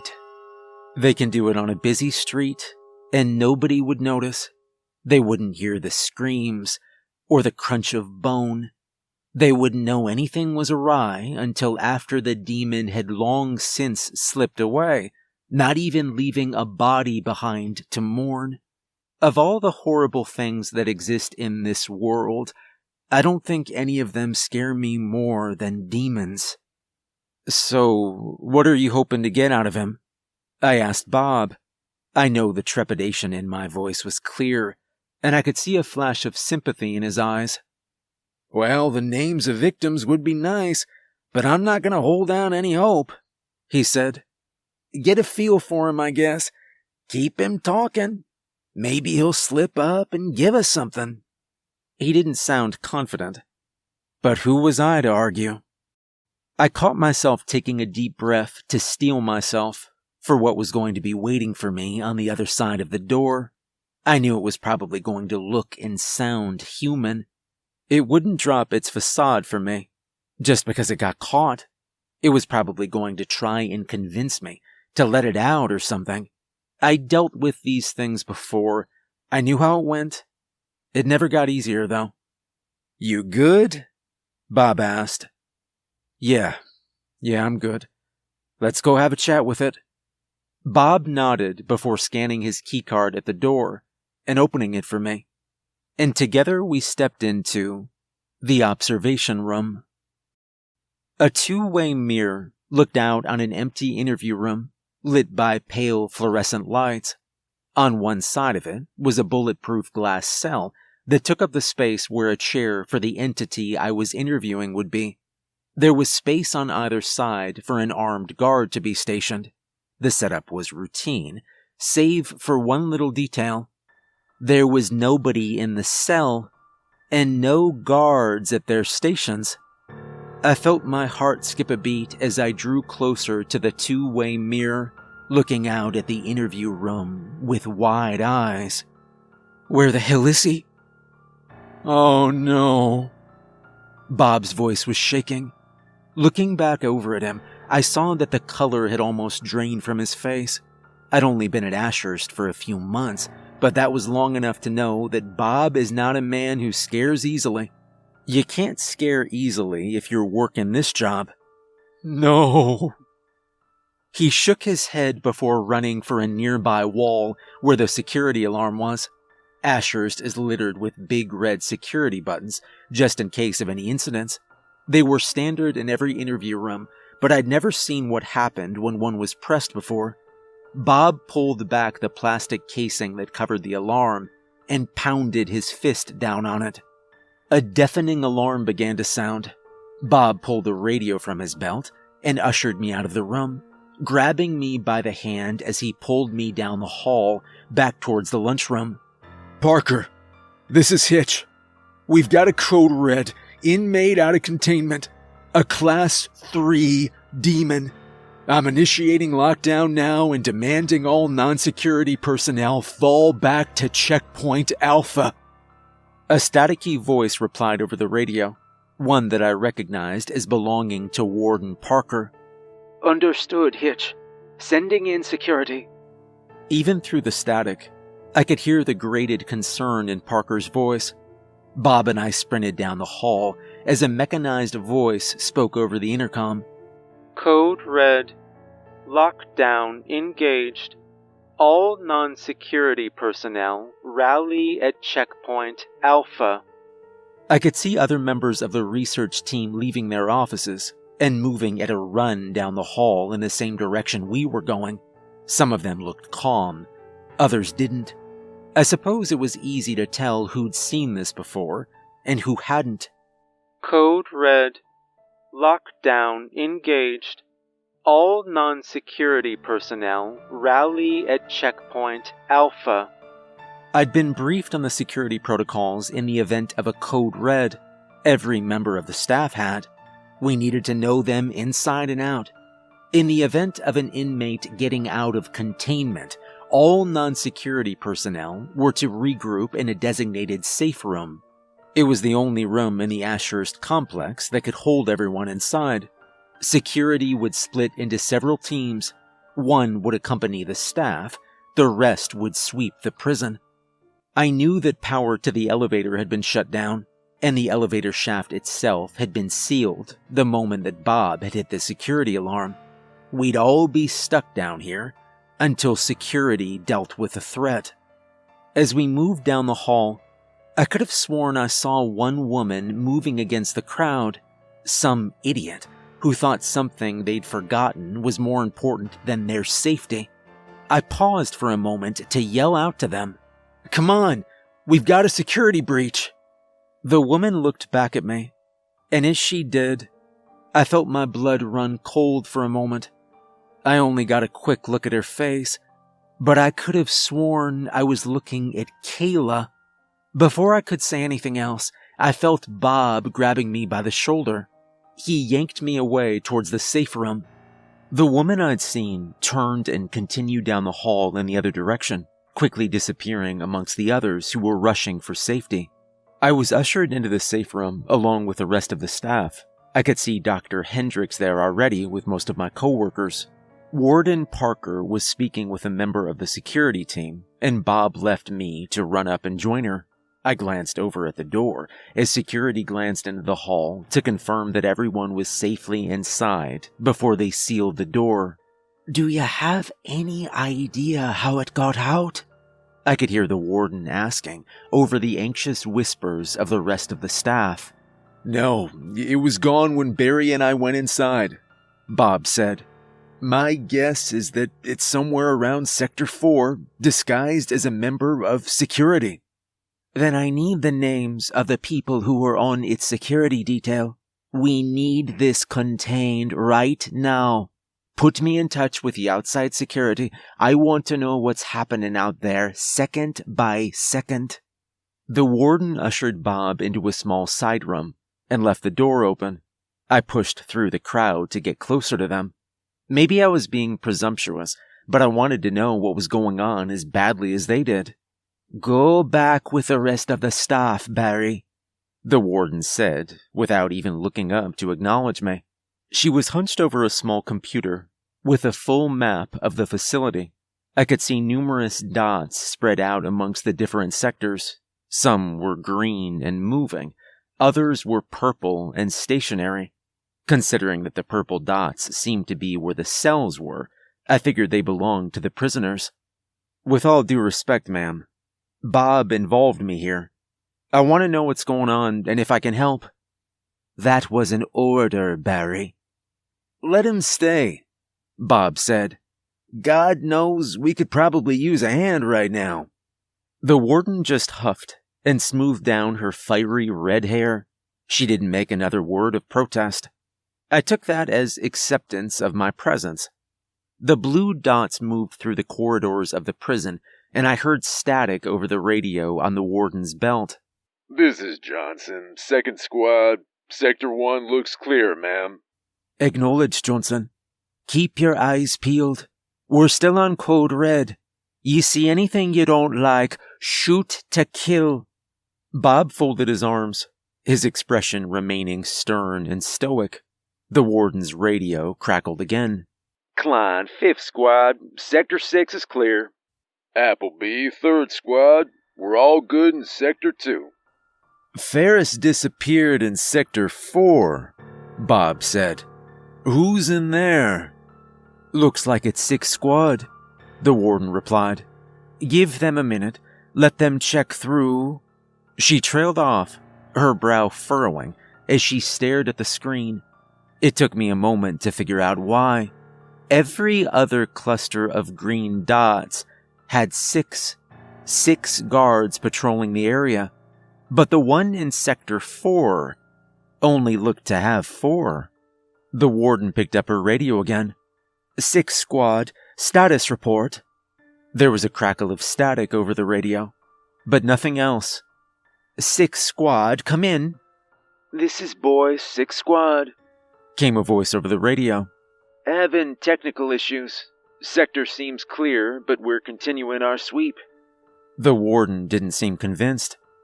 "Boys, how many are in your squad right now?" 6, ma'am." "I'm reading 4 transponders." "Technical issues, ma'am." "Acknowledged, boys. How's your team on matches?" "We use lighters, ma'am." "And those are better?" "Until they go wrong." I saw a bit of relief pass over the warden's face. She sank down a little bit, then shook her head. I understood the passphrase she was using. It was something else that every member of the staff needed to learn, passphrases to prevent anything from assuming the shape of and passing itself off as a staff member. It wasn't something any inmate, especially a brand new one, would know. "They're fine," she said. "We'll keep a close eye on 'em. Our demon friend probably got spooked by the lockdown and tried to hide." "So do we just wait him out?" I asked. "We've got the supplies down here to last us 6 months if needed, and if necessary, we have an evac plan. We'll be fine," Bob assured me. "Just get comfortable, Barry. We're gonna be here for a while." He patted me on the shoulder, and I nodded before heading back to rejoin the rest of the staff. I could feel a sinking feeling in my stomach as I left the warden and Bob to their work, but that was more about the concept of potentially being stuck down there for a while, as opposed to anything else. Maybe it was childish, but the idea of just waiting out this bug hunt seemed more exhausting than anything else. I spotted Dr. Hendricks and one of our coworkers, Christina, sitting on a bend and talking quietly amongst each other, and I briefly considered joining them before deciding against it. Some other members of the staff had gotten into the food supply already and were passing out dried banana chips and bottled water. I figured that eating something couldn't possibly make me feel any worse, so I queued up in line to get some for myself. Most of the rest of the staff had splintered off into their own little groups and talked quietly amongst each other. A member of security was in a storeroom just beneath us, checking the inventory for bedrolls and water. In the distance, I could hear the faint alarm outside in the hallway, and the reality of the situation that we were in hit me hard. I'd never actually thought I'd see the day I'd end up in this situation. Sure, I'd been briefed on the possibility of it back when I'd started. Bob had shown me the procedures to follow and everything, but he'd also told me that he'd only needed to activate Code Red and move everyone into the safe room once before, during a drill. Maybe it was a little arrogant of me to think that nothing would ever happen, and it was juvenile to be upset now that it was happening. And I was facing the possibility of being stuck in a cell of my own for the foreseeable future. But I digress. Regardless of how the situation made me feel, this was the reality I currently had to face. Once I got my banana chips and water, I looked over towards Dr. Hendricks. Christina was gone. I didn't see her anywhere nearby, but I didn't dwell too much on it either. I moved to sit down beside Hendricks, sighing and rubbing my temples as I did. "What a day, huh?" He laughed humorously. "You're telling me," he replied. "Any word on when they're gonna find this thing?" "Nope. It's still probably in Sector 4, but who knows? Maybe it hauled ass straight for the elevator and is already topside." "That's what I'd do," Hendricks said. I offered him a banana chip. He hesitated for a moment before taking one. "Any idea what got out?" "A demon. A new inmate," I said. "I was going with Bob to process it when we found the cell empty. My guess is it figured out how to dupe the guards, ate them, and then disguised itself as one. It'll make it a hell of a lot harder to find if that's the case, that's for sure. Even harder if it's smart enough to hide." Hendricks nodded thoughtfully, before staring out at the rest of the staff. "Where would it hide, anyways? How many cameras are in here?" "It'd be hard to find a place that isn't on camera," I said. "Maybe the bathrooms. That's about it." Again he nodded, and I went quiet. Why was Hendricks of all people asking how many cameras were in here? The question seemed off. I surveyed the others in the safe room around us, subconsciously looking for Christina. "Did they say when they were going to get us out?" Hendricks asked. "It can't be long. A few days at most." "Well, we've got enough supplies to last us 6 months down here," I replied, looking back over at him. "Speaking of which, I could use a smoke. You got a match?" "Sorry, all out," Hendricks replied sheepishly. He smiled at me, but I couldn't help but think it looked just a little nervous. His eyes met mine, and as they did, I could see a quiet realization in them. With just one look, we both understood everything we needed to understand about each other. He knew that I wasn't really asking for a light. I knew that he wasn't really Dr. Jason Hendricks. Suddenly, the space around me seemed so much darker. I looked around again. The staff around us was still moving, but they seemed dimmer, almost far away, so far they wouldn't see what would happen to me. Hendrick's face began to change. His features seemed to fade away into something darker and less detailed. A blank black slate that looked charred and infected.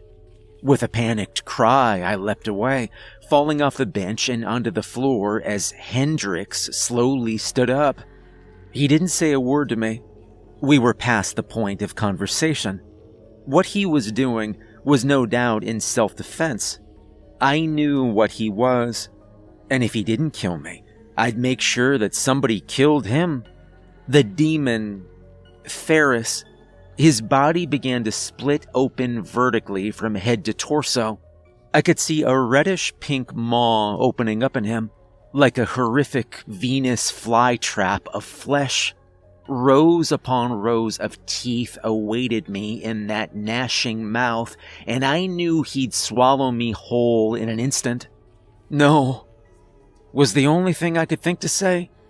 I tried to scramble back, but Ferris loomed over me, shambling closer and closer. His rancid breath exuded over me. The smell was that of death. Christine's death. Hendrick's death. My death. He overtook me, his arms seizing me by the shoulders as he forced my head towards his mouth. Desperate, I could feel the weight of my lunch utensils in my pocket. It wasn't much of a means of defense, but it was the only thing I had. I pulled the fork I'd carelessly jammed into my pocket earlier out. It wasn't much, just a simple stainless steel fork. But it would have to do. Without thinking, I thrust it into the pinkish flesh of Ferris's mouth. The fork tore through, drawing rotten black blood and earning an angry snarl from Ferris as he recoiled. His grip on me slipped just long enough for me to wiggle out of his grasp. I could see his body pulsating in pain as he ripped the fork from his mouth. He huffed in frustration before collapsing down to all fours and loping after me. But I'd bought myself just enough time to get up and run. I sprinted towards one of the dim figures nearby. Another staff member, somebody whose name I didn't remember off the top of my head, but he was my only salvation. I slammed into him, tackling him to the ground and praying it would be enough to break whatever illusion Ferris cast to keep the others from seeing me as he fled. As I hit him, the world suddenly seemed less dim. Ferris was almost on top of me, his hands grabbing at my body as he began to force me into his maw. This was it. I'd shot my shot. I'd made my one attempt at escape. Now I could only hope it would be enough. I didn't need to wait long for either death or salvation. Before Ferris could sink his teeth into me, he was violently pulled back. I could see the white coats of other members of the research team grabbing at him, pulling him away from me. It took almost 8 people to hold him back, and his jaws gnashed violently all the while. But when they slammed shut, they didn't slam shut on me. Ferris snarled and struggled. He writhed violently, shaking his captors off of him, but he did so in plain sight, in full view of everyone. I watched as he threw some of the research team who was holding him back off of him and let out an enraged screech. Then came the gunshots. His body jerked as it was hit, but he didn't fall. Looking back, I could see that just about every member of security was up and had their guns drawn and aimed at him. The people who'd pulled Ferris off of me quickly abandoned him, giving him a wide berth as security lit him up. Bullet after bullet tore through his body, leaving their marks, but hardly slowing him down. From the corner of my eye, I could see that Warden Parker had rushed to their side, her own gun drawn and firing on Ferris. He was tough. All demons are, but they aren't invincible. Ferris seemed to fall backward, riddled with bullets. His limbs flailed violently as he struggled to hold on to his life. Maybe if he'd been anything other than a monster, I might have felt bad for him. But as security continued to unload into him while he squirmed on the ground, I felt nothing but relief. His struggles quickly ceased. His breathing was heavy and sporadic. I'm not sure just how many bullets he'd taken. 20, 30, 40. Far more than any living thing should be able to survive. And yet he still clung to life, struggling to continue to live, up until he exhaled his last breath and dribbled more blood onto the growing pool on the floor. I could feel Bob's hand on my shoulder, reaching down to help me up, and on trembling legs I stood. "You good?" he asked, real concern in his voice. I nodded, before looking down at Ferris. He was disguised as Dr. Hendricks. I think he ate Christine too. My words failed me. I was still trying to process all of this, and yet doing it felt impossible. I suddenly felt exhausted, as if I wanted another week to sleep. Hell, after this, maybe I'd get it too. Demons don't leave behind corpses. They eat everything. The bones, the clothes, the hair, all of it. The fact that we never found the bodies of Dr. Hendricks or Christina almost certainly confirmed their fate. I later learned that a review of the security camera footage from that day revealed that Ferris had ambushed Dr. Hendricks in his office, right before Bob had tripped the alarm. Even in the safe room, we would have caught it eventually. Ferris had been a rat in a trap the moment he'd been brought to Ashurst. But if I hadn't been able to save myself from him, who knows how many others he would have picked off before anyone figured out what he was. The warden offered me a few more days off. I appreciated the offer, but I declined. Part of me wants the time to myself, but I don't think I can take it in good faith right now. Now that the incident with Ferris is over, I can't help but think about what I thought I saw in the hallway while Bob was ushering me into the safe room. I'm sure that I saw Kayla. I'm sure that she was out of her cell. I know that sounds impossible. I know that if she'd been out, it would have shown up on the warden's monitor. But I know what I saw. I can't prove it yet, but something tells me that Kayla had something to do with Ferris getting out. I'm already certain she had something to do with Malachi's attack the other week. So is it really that much of a stretch? I don't think it is.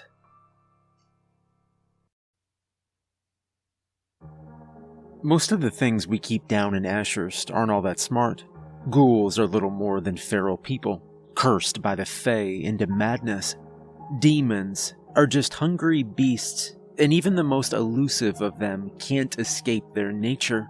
Even the more intelligent creatures like Fae and vampires aren't smart enough to get far in their escape attempts. The recent incidents with Malachi and Ferris hadn't shaken those beliefs. Malachi had been killed within minutes of his attempted escape, and Ferris hadn't gotten all that far either, even after disguising himself to look like one of our research team. Their near escapes weren't what bothered me. The fact that both had come very close to killing me wasn't what bothered me either, although both had given me my fair share of nightmares. No, what bothered me was the fact that their escapes seemed coordinated, planned. A demon like Ferris would have been under high security. Escaping should have been next to impossible. But he got out all the same. Maybe it was just human error, but that seemed like a stretch. And then Malachi. I could have chalked his escape up to bad luck if it hadn't conveniently happened right after we'd figured out another inmate had found a way to slip him coded messages. In a dead language, coded messages that, according to my rough translation, told him just how to dislocate his wrists to slip out of his cuffs. The fact that both of these incidents had happened within roughly a week of each other was even more suspicious. I believe in coincidence, but there's a very clear line between coincidence and an emerging pattern. I would have been an idiot to ignore it, especially when both incidents had one clear thing in common: Kayla. I was certain that I'd seen her out of her cell, walking the halls during the lockdown when Ferris had gotten out. I was damn near positive she'd walked right by me as I'd been headed to the safe room with the rest of the staff. I'd also taken the time to check what records we had on her. They were spotty. It's hard to track anything that's lived for a few hundred years. Most Fae, especially sirens, are basically ghosts in the first place, and the records get harder and harder to find the further back you go. But I found enough to make a case for Kayla being around California at the same time Malachi had been.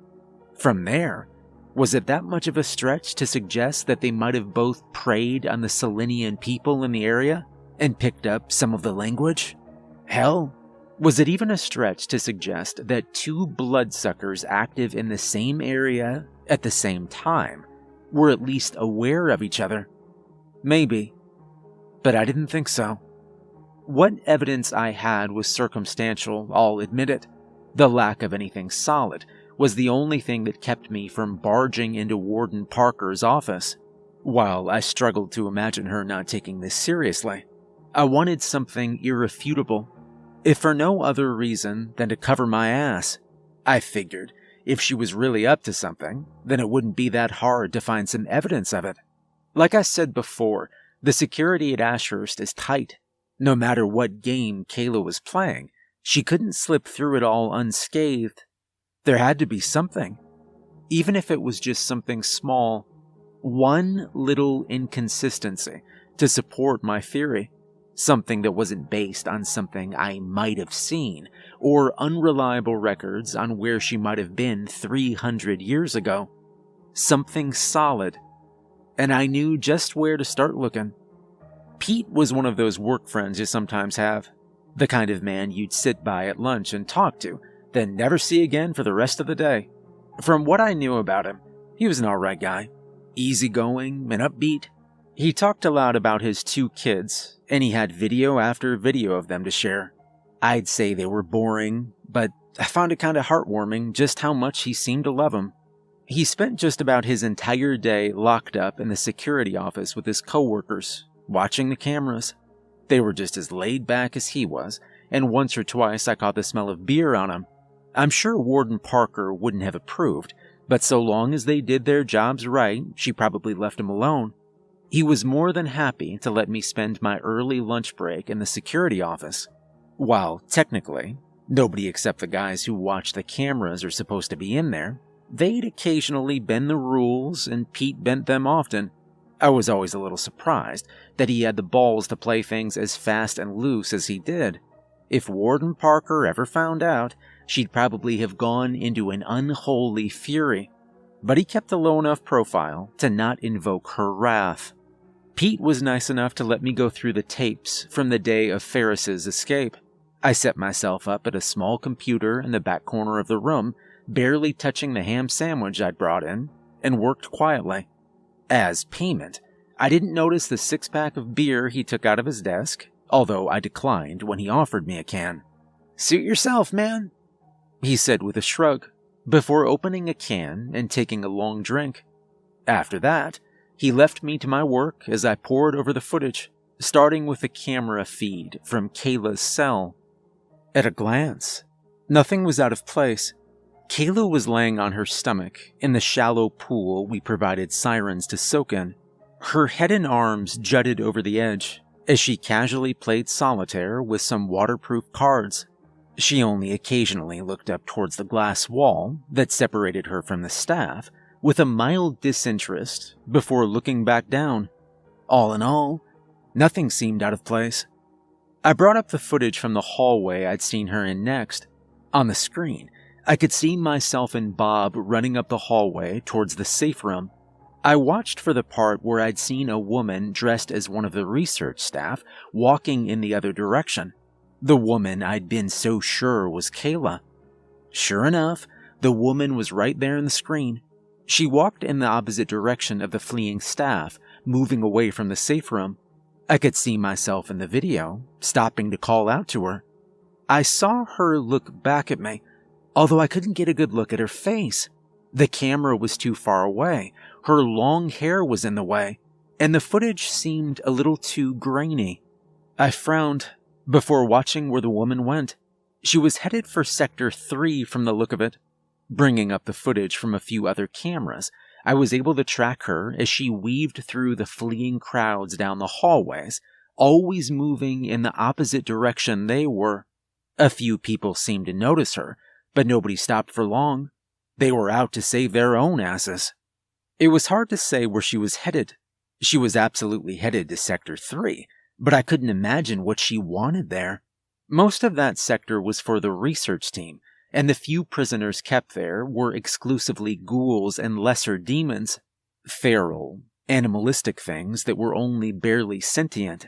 The only thing of particular interest I could think of in that area, aside from a few offices, was the server room. The server room. Maybe that was it. Sure enough, as I followed the unknown woman through Sector 3, it became clearer and clearer that was exactly where she was headed. I even saw her around the corner into the hallway, where the main entrance to the server room would be. I tried to bring up the camera footage from that hallway, although there were no files to be found. I picked through everything Pete had given me, and turned up nothing. This made no sense. "Hey, Pete," I called. He looked over at me. "Do you have the footage from Corridor 7 in Sector 3? I don't see that here." "You want Tuesday's footage?" he asked. "Yeah." "No can do. We were running maintenance in Sector 3 on that day. A lot of the cameras were down." I looked over at him. "What?" Yeah, some sort of update to the system," he said with a shrug. "Corridors 7 and 8 were disabled, along with Dr. Henry's office, Dr. Freeman's office, and the server room. I don't know why they shut down that particular area. Everything seemed to be running fine beforehand. But Warden Parker signed off on it." My brow furrowed. Something about that seemed off to me. I wasn't entirely sure what the protocol for routine maintenance was, but it just seemed like a huge blind spot to just have all the cameras around the server room disabled. Dr. Henry and Dr. Freeman's office would have had a view of that hallway, as would the camera in Corridor 8. It seemed far too convenient to be a coincidence. I went back to pore over the other footage Pete had given me. There were a few clips where I was pretty sure I could see Kayla's face clearly, but it was nothing particularly damning. That said, I also didn't recognize the researcher I saw on the screen as anyone else. I sped ahead, looking for some sign of the mystery researcher leaving. Sure enough, after a half hour into the lockdown, I saw someone dressed in security attire leaving the hallway. It was impossible to clearly see their head under their helmet, but their build seemed similar. My gut told me it had to be the same person, just in different clothes. Who else could it have been? I followed them through the halls once more, watching as they linked up with another security team in Sector 4. I would have expected the team to have reacted in some capacity, but they just seemed to acknowledge the new addition to their ranks and move on as if nothing was wrong, as if they knew who it was. I went back to the footage of Kayla's cell. Seemingly the whole time the lockdown had happened, she'd been playing cards. I even checked the cameras outside of her cell in Sector 5. I could see nobody in the hallway. No Security? Nothing. I went back to tracking the security team my mystery person had joined up with. Following them through the halls, I couldn't help but notice that they were going straight towards Sector 5. Odd. They looked like they were headed for Kayla's cell. Looking again at the footage of the hallway outside her cell, I finally found what I was looking for. Nothing at all. Looking at the camera outside of Kayla's cell, I could see nothing but an empty hallway. Looking at the camera in the next hallway over, I could clearly see the security team going down that hall, and then coming back a few minutes later, one member short. I felt an actual pang of elation at the fact that I'd actually found something, followed by a sinking discomfort. She'd been escorted back to her cell by a security team. They had to have known who she was. Whatever she was doing in Sector 3, it just happened to be in the area where the cameras were down for routine maintenance. And then there was the fact that there was technically no footage of her outside of her cell. I wasn't sure where the footage that had been used instead came from. Maybe from a lockdown drill. That would have been the easiest to splice in there. But then, who spliced it in? I looked over at Pete. His eyes were off me. If it had been him, I would have expected him to be watching me a lot closer. So maybe it was another member of the security team. It had to be. They were the only ones who could have modified or deleted that footage. Although exactly who it was impossible to be sure. At the moment, I figured it probably didn't matter. I had what I needed. Pete didn't see me emailing some of the clips to myself. He had his eyes on the 5 cameras, just as they should have been. I don't know if he would have cared anyway. Still, it was better to be safe. Sirens are interesting creatures. With just one look, they can get in your head. They can hypnotize you. Make you do things you wouldn't normally do. Usually, they just use this to keep their prey still and quiet so they can feed off their blood. But I'd heard of them using it in other ways too. At Ashurst, the staff generally only deals with sirens while wearing protective gear, specifically a visor that protects them from whatever it is they can do to influence a person. But all they need is a moment of direct eye contact without that visor, and they can get in your head. Just one moment, and it's all over. "You find anything?" Pete asked. I looked back over at him. "Afraid not," I said with a sigh.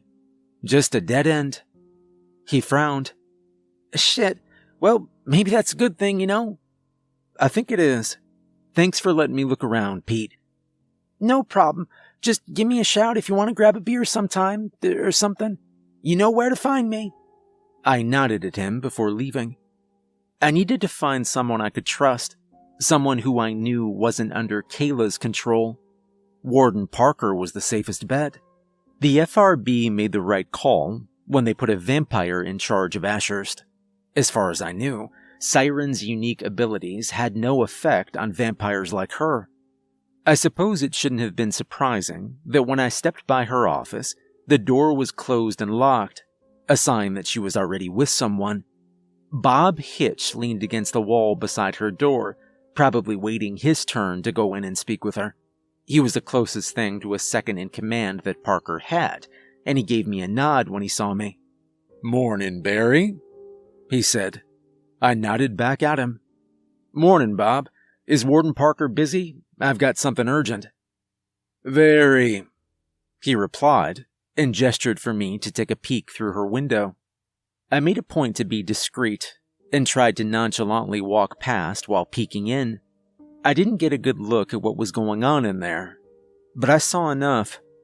I could see Warden Parker at her desk, a grave expression on her face, and a familiar blonde perm sitting and speaking with her. Without even seeing her face, I knew who it was. Amanda Spencer, the director of the FRB, and her presence couldn't mean anything good. I leaned against the wall beside Bob, my brow furrowed, as I looked over at him. What the hell is Director Spencer doing here? Well, we've had 2 serious incidents. Hell, almost 3 with your stunt with old Vikram. From what I've overheard, Spencer has some doubts about our security. You're listening in? Bob cracked a wry smile. You wouldn't? He asked. He had me there. My guess is she's gonna want to reinforce the security measures, just as a precaution. It'll be a hassle, but after Ferris and Malachi, it might be a good idea. We've had too many casualties in the past few months. That's not exactly something any of us want to hand-wave. Yeah, of course, I said, nodding. Which reminds me, aren't you supposed to be down in Sector 2 right now? What brings you here? I looked over at Bob again. He was the head of Ashurst Research Division.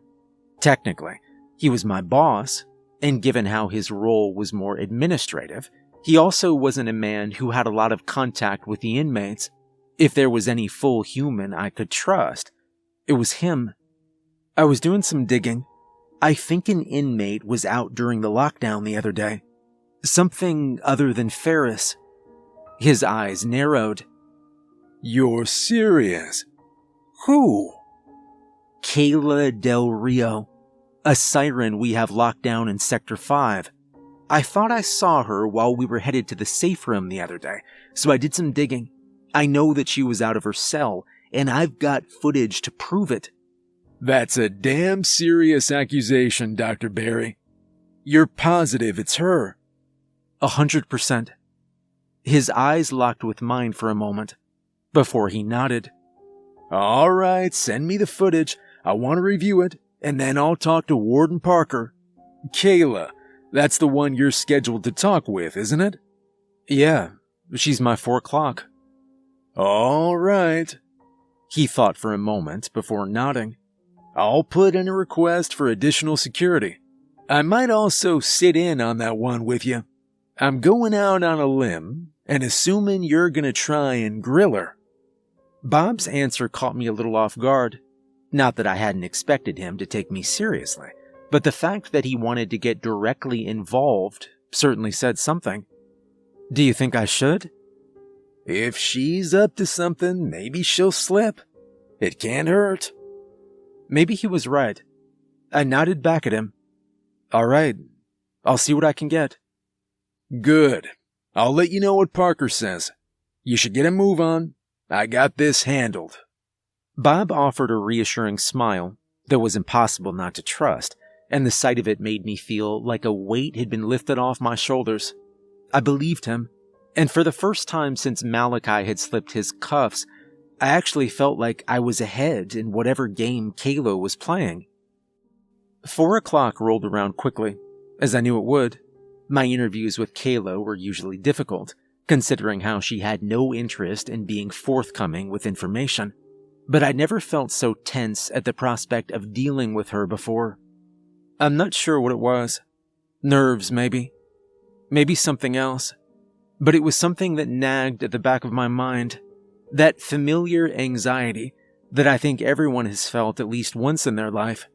Bob was waiting in the observation room when I got there, staring through the glass at Kayla, who sat relaxed in her metal chair. She'd already slipped her cuffs, and one arm was draped over the back of the metal chair, as if she didn't have a care in the world. There were no guards in the room with her, but I knew they were waiting just through the door behind her.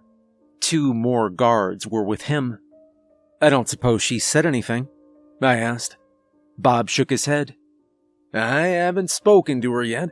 I've looked over that footage you sent me, though. I think you're on the money. She was out during the lockdown. His confirmation made my stomach sink. So how should we handle this? We confront her. Let her know the game's up. Maybe she'll tell us why, or if not, then at least give us something. Warden Parker is gonna seek termination either way. Termination? That didn't surprise me. Kayla was obviously too dangerous to be left alive. You spoke to the warden? Of course. She's scheduled to be put down this evening. She doesn't know it yet. I'll leave it to you to break the news. I nodded. before taking a deep breath. I understand. Well then, no time like the present, I guess. I adjusted my coat and took a deep breath, steeling myself before I entered the interview room. I adjusted my visor to protect myself from her gaze, and I stepped inside. Kayla's eyes lit up the moment she saw me, and I watched a wry smile cross her lips. Well, hey there, Dr. Barry, She said cheerfully. I was starting to wonder if you'd forgotten all about me. I was on leave, Kayla, I replied as I sat down across from her. Were you now? Did that whole business with Malachi get you too shook up? I glanced up at her. Her smile presented her razor-sharp teeth in a way that made a chill run through me. I hear things through the grapevine. Folks tend to gossip. Do they? I don't imagine you hear much gossip, being isolated like you are. I can't imagine Malachi was one for conversation, I said. The look in her eyes told me everything I needed to know. Kayla was quiet for a moment, choosing her words carefully before she spoke. One-sided, she finally said, before her smile returned. Figured me out, did ya? I just glared at her. Her smile didn't falter for a moment. If you're thinking I was trying to get you, I promise you that I wasn't. On the contrary, the whole point was to get him. What do you mean? I asked. You think I wanted that bloodthirsty idiot to escape? Please. I knew he'd get himself killed and cause a stir in the process. I thought it might be fun. You wanted Malachi dead then? That's what I said, sugar. Our paths crossed once in California some years ago. His kind hunted in our territory. Conflict was inevitable. Our mutual friend offended some of my late sisters. When I realized he was in here with me, I thought that getting him killed might be a fun little side project. Something to keep my mind occupied, you know? Captivity's boring. What you gonna do anyway? Arrest me? She snickered, but I stayed stoic. Truthfully, I hadn't expected Kayla to be that forthcoming with information. For once in her life, she hadn't disappointed me. But there was still one question remaining. And the messages. How did you get those to him? That's my secret, she said, wagging a finger. I might tell you later on, if you're good. There was the Kayla I remembered. Then why don't we talk about Ferris instead? Who? The lockdown the other day. A demon got out. Ferris. I presume you remember. Oh, that, she said with a shrug. I don't know. I was having a soak. Were you? You know, I've seen some footage that says otherwise. I caught just the slightest twitch in her eye.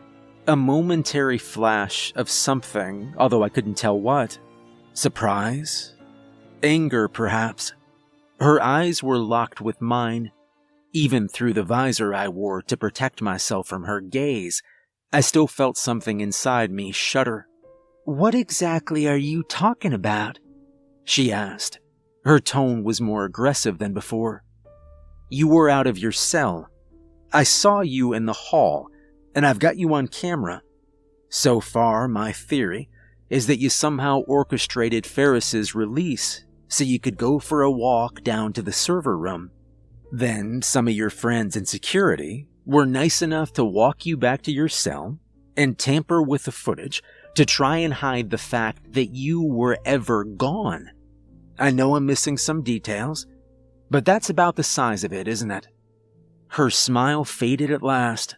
Her eyes remained intently fixated on me. Can a girl go for a walk? Not a girl like you. Not in here. She scoffed. Well, I suppose not. Now I'm thinking about just how much I should tell you. Everything? Or just enough to leave you wanting more? If it affects your decision, you've been marked for termination this evening. I imagine this is the last time we'll be seeing each other." Kayla's expression seemed calm, despite the news I just broken to her. I caught the slightest hint of a smirk on her lips, but it faded quickly. "Really now? Well then, I guess you've got me." She held her hands up in a gesture of surrender. "You know, I was never the best liar. All this sneaking around, it's not my strong suit. I was always more of a hands-in-the-mud kind of girl. But all right, I'm gonna be good and generous tonight and tell you everything you want to know. How's that sound?" "Too good to be true," I replied. Her smile returned, and the sight of it created a sinking feeling in my stomach. "It always is, isn't it? See, y'all expect your escapees to make a beeline for the exit. Now, maybe I'm smarter than the average dumbass, but I went and figured that wasn't the best strategy. Nah, it's better to break the heater in that little puddle you people gave me to soak in. They want me sedated and blindfolded when they have to repair it. I only needed to break it twice. The first time was a test run to see what they do. The second time, I had an idea of how long the sedative would take to take effect and managed to fake passing out early. Then, I just needed a second to make eye contact with some idiot on the security team. Just one swing of your arm, and those visors can come right off, especially when security thinks you're passed out. After I had my one guard, I bided my time, took this place person by person. Hell, I probably run more of this damn place than the warden right now." As she spoke, I felt dread. Kayla seemed so calm and at ease. I felt so alone. I could feel Bob and the security team watching me from behind the glass. I knew they heard every word, and I knew they weren't coming. Kayla kept talking, simply because she could. Because it didn't matter what she told me at that moment. She knew I couldn't do a damn thing about it. "Oh, I imagine that right about now, they've got some doubts on the security of this place. I imagine they're gonna want to fix that real soon, and to do that, it might be better if they moved some prisoners out for a little while. Now, correct me if I'm wrong, but that's gonna be a bitch of a process, ain't it? A lot can go wrong on the road, you know. But you and I can talk about that later." She stood up, sensually leaning against the metal table, her face inching towards mine. "Relax, Doc. I ain't gonna hurt you. No, sir." She reached out, grabbing my visor, and I let her. Every fiber of my being told me to try and run, but I knew that the doors would be locked. I knew that neither Bob nor security would let me out. Not until she was done with me.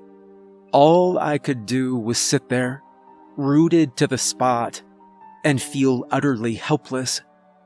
Kayla gingerly pulled the visor off my face and set it down on the table in front of me. And for the first time, I looked into the eyes of a siren, and I could feel my muscles relaxing. The room around us seemed to fade away.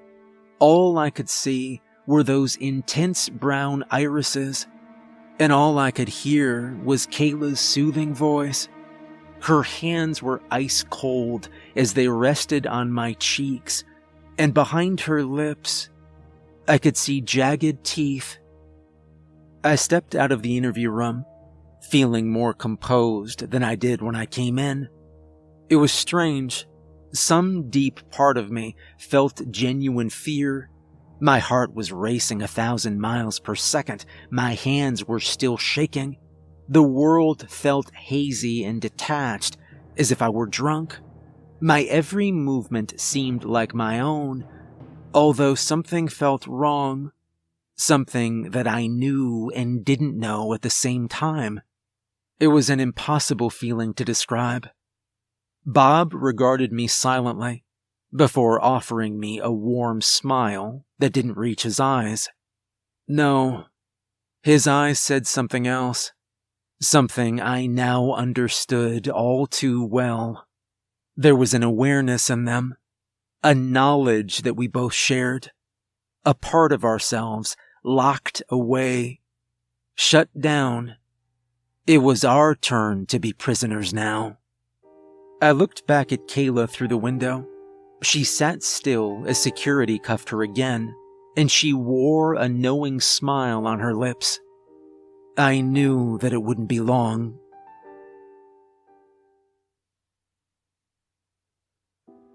I wouldn't call myself an expert on the supernatural, not by a long shot. Sure, my job has me researching the stranger things in the world. Demons, fae, vampires, sirens. But you could study them all for a lifetime and still know almost nothing about them. For example, no amount of research could tell you what it feels like to be under a siren's control. There's no way to understand the effect they have on the human mind without experiencing it firsthand. Personally, I'd consider that a blessing, because I don't know what words I can use to describe exactly how hellish of a sensation it is. I suppose the first word that comes to mind is dreamlike. The world just passes by you. Sure, in many ways you interact with it like you normally would. After Kayla plucked the visor off my face and put me under her control, I went home that night just like I would any other night. I listened to my usual podcasts on the drive home. I watched the same TV shows I'd normally watch. I did everything I would have done, as if nothing had happened. And yet somewhere in the back of my mind was this knowledge, this awareness that something was off. Sometimes it fell so far into the back of my mind that I forgot it was there entirely. Sometimes it was so prominent it felt like that at any moment I might break free of it and suddenly come back to my senses. It varied from moment to moment, but it was always there in some capacity. That knowing, that God-forsaken knowing, and behind all of it rested an underlying fear that I couldn't deny even in the trance Kayla had put me in. She told me she wasn't going to hurt me, that it wasn't in her best interest. She'd patted me playfully on the cheek before sitting back down in her metal interview chair. She glanced over at the camera in the corner of the room with disinterest before looking back at me and pushing my visor back over. "Put that back on. Let's at least keep up appearances." My hands moved automatically, putting the visor back where it belonged. Kayla's knowing smile had remained the entire time, coy and cocky. She knew she was holding all the cards, and now there was no need to pretend she wasn't. "You should have a nice chat with Bob later. Put us into closer contact. Maybe I'll finally play nice and tell you about some of them bodies, huh?" She chuckled. "Seems only right, given I'm set up to die this evening. Shit, I really hope that don't get delayed too long." The part of my brain that was still me could feel my heart sinking a bit. She probably knew as well as I did that Bob hadn't put in any request for her termination. If he was in her pocket too, why would he? "Oh, I wouldn't be so sulky. I can't see it on your face, Doc, but I can see it in your eyes. Do what I do long enough, and you can always tell. I reckon it'll be just a few more days before I'm out of your hair. Then, if I were you, I'd ditch the FRB while there's still time.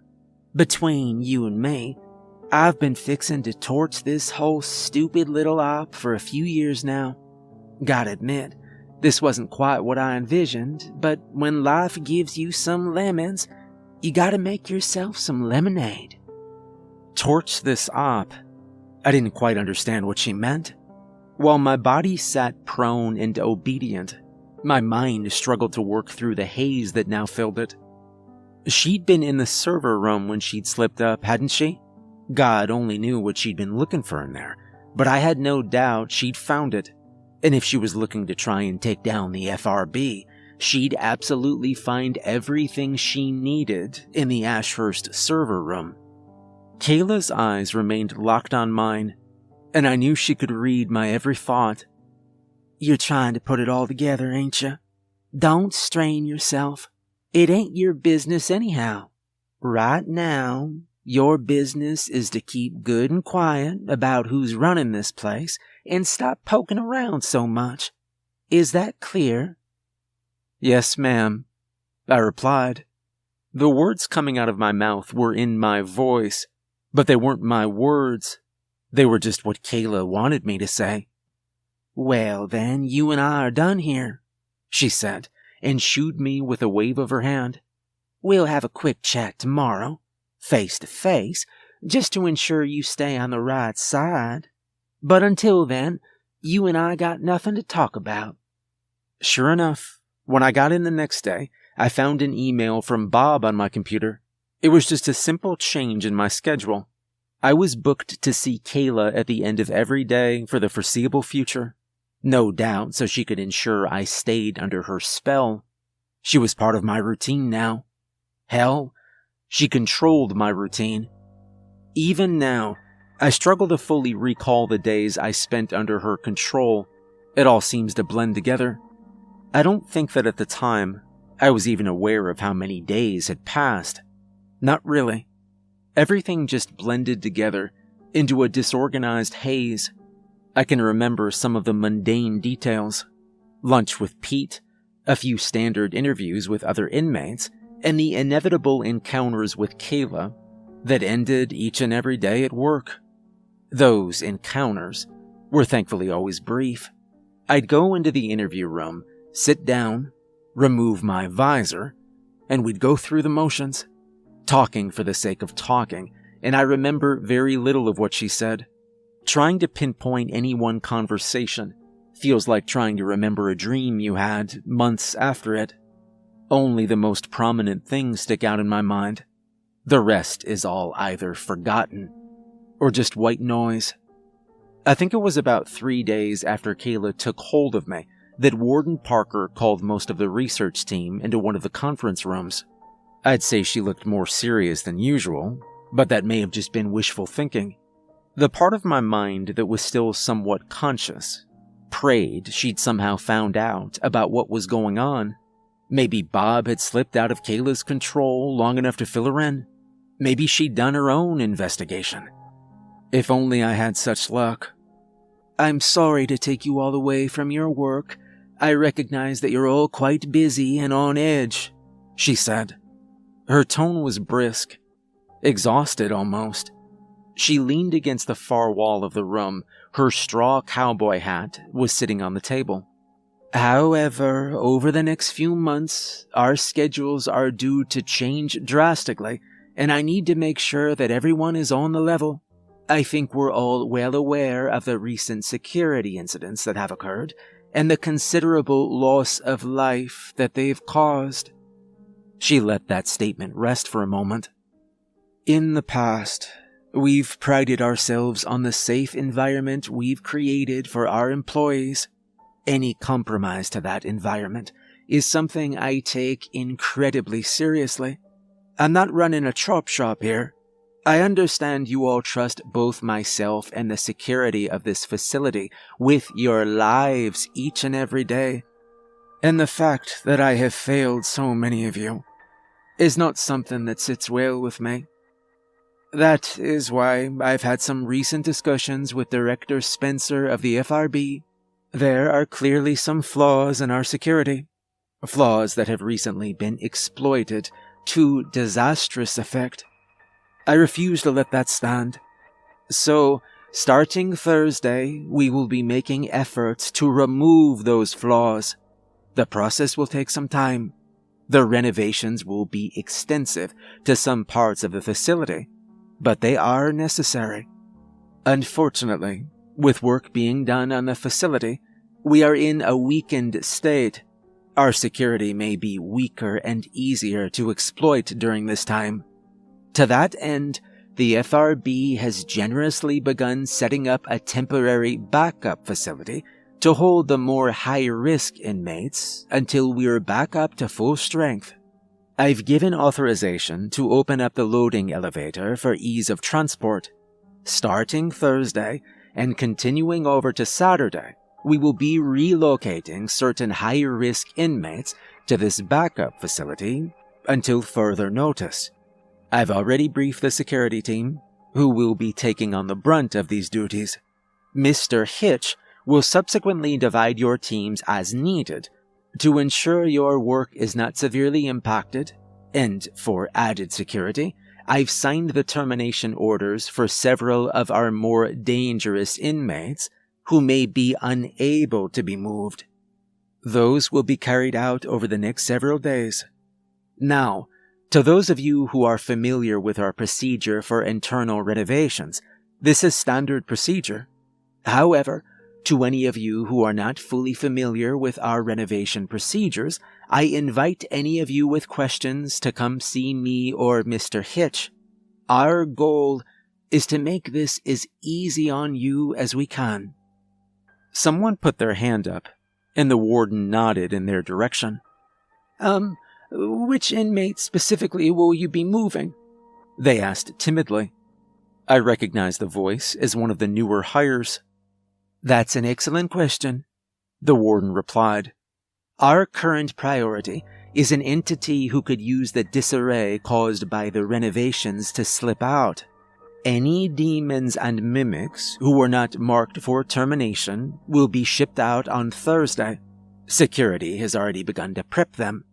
On Friday, we will be moving any fae that pose a significant risk, mostly sirens.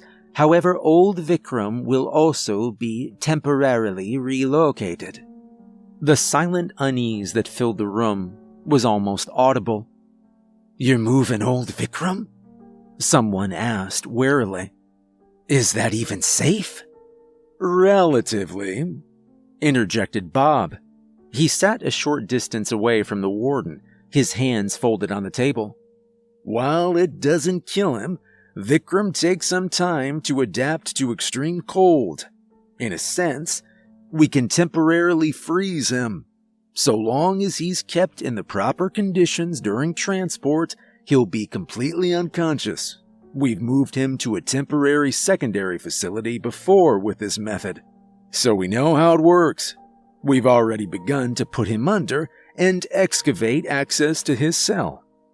I assure you, old Vikram will be under heavy security during and after transport, the warden added.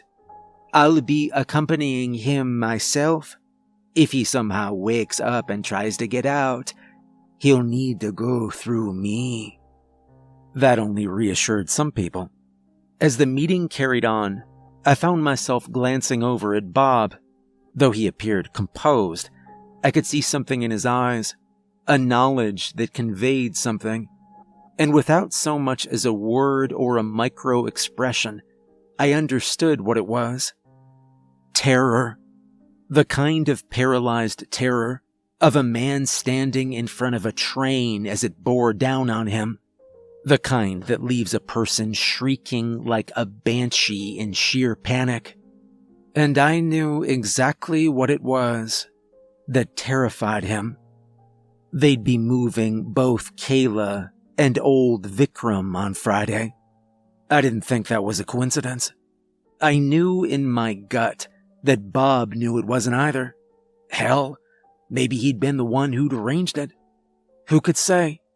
But I knew that whatever was doomed to happen, it wouldn't be good. I knew that. But even as the same dread that filled Bob began to well up inside of me, I couldn't do anything but listen quietly as Warden Parker took simple questions and firmly put down every concern. She thought she was still in control. She had no idea. The days kept drifting by in a dreamlike haze. During my interviews with Kayla near the end of every day, she gave me nothing. No clues towards whatever she was planning.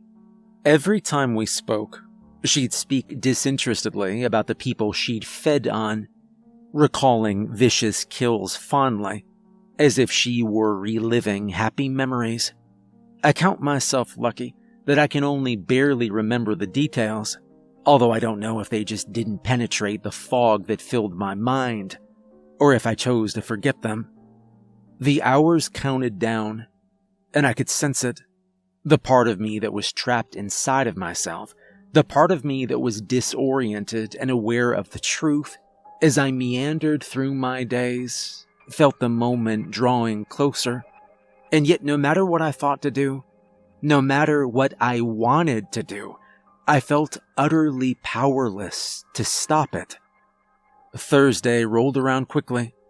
Throughout the day, I watched them move cells with demons and mimics trapped inside, screaming and panicking visages of humans that were uncomfortably convincing in their pleas to be released. I knew better. The entire staff did.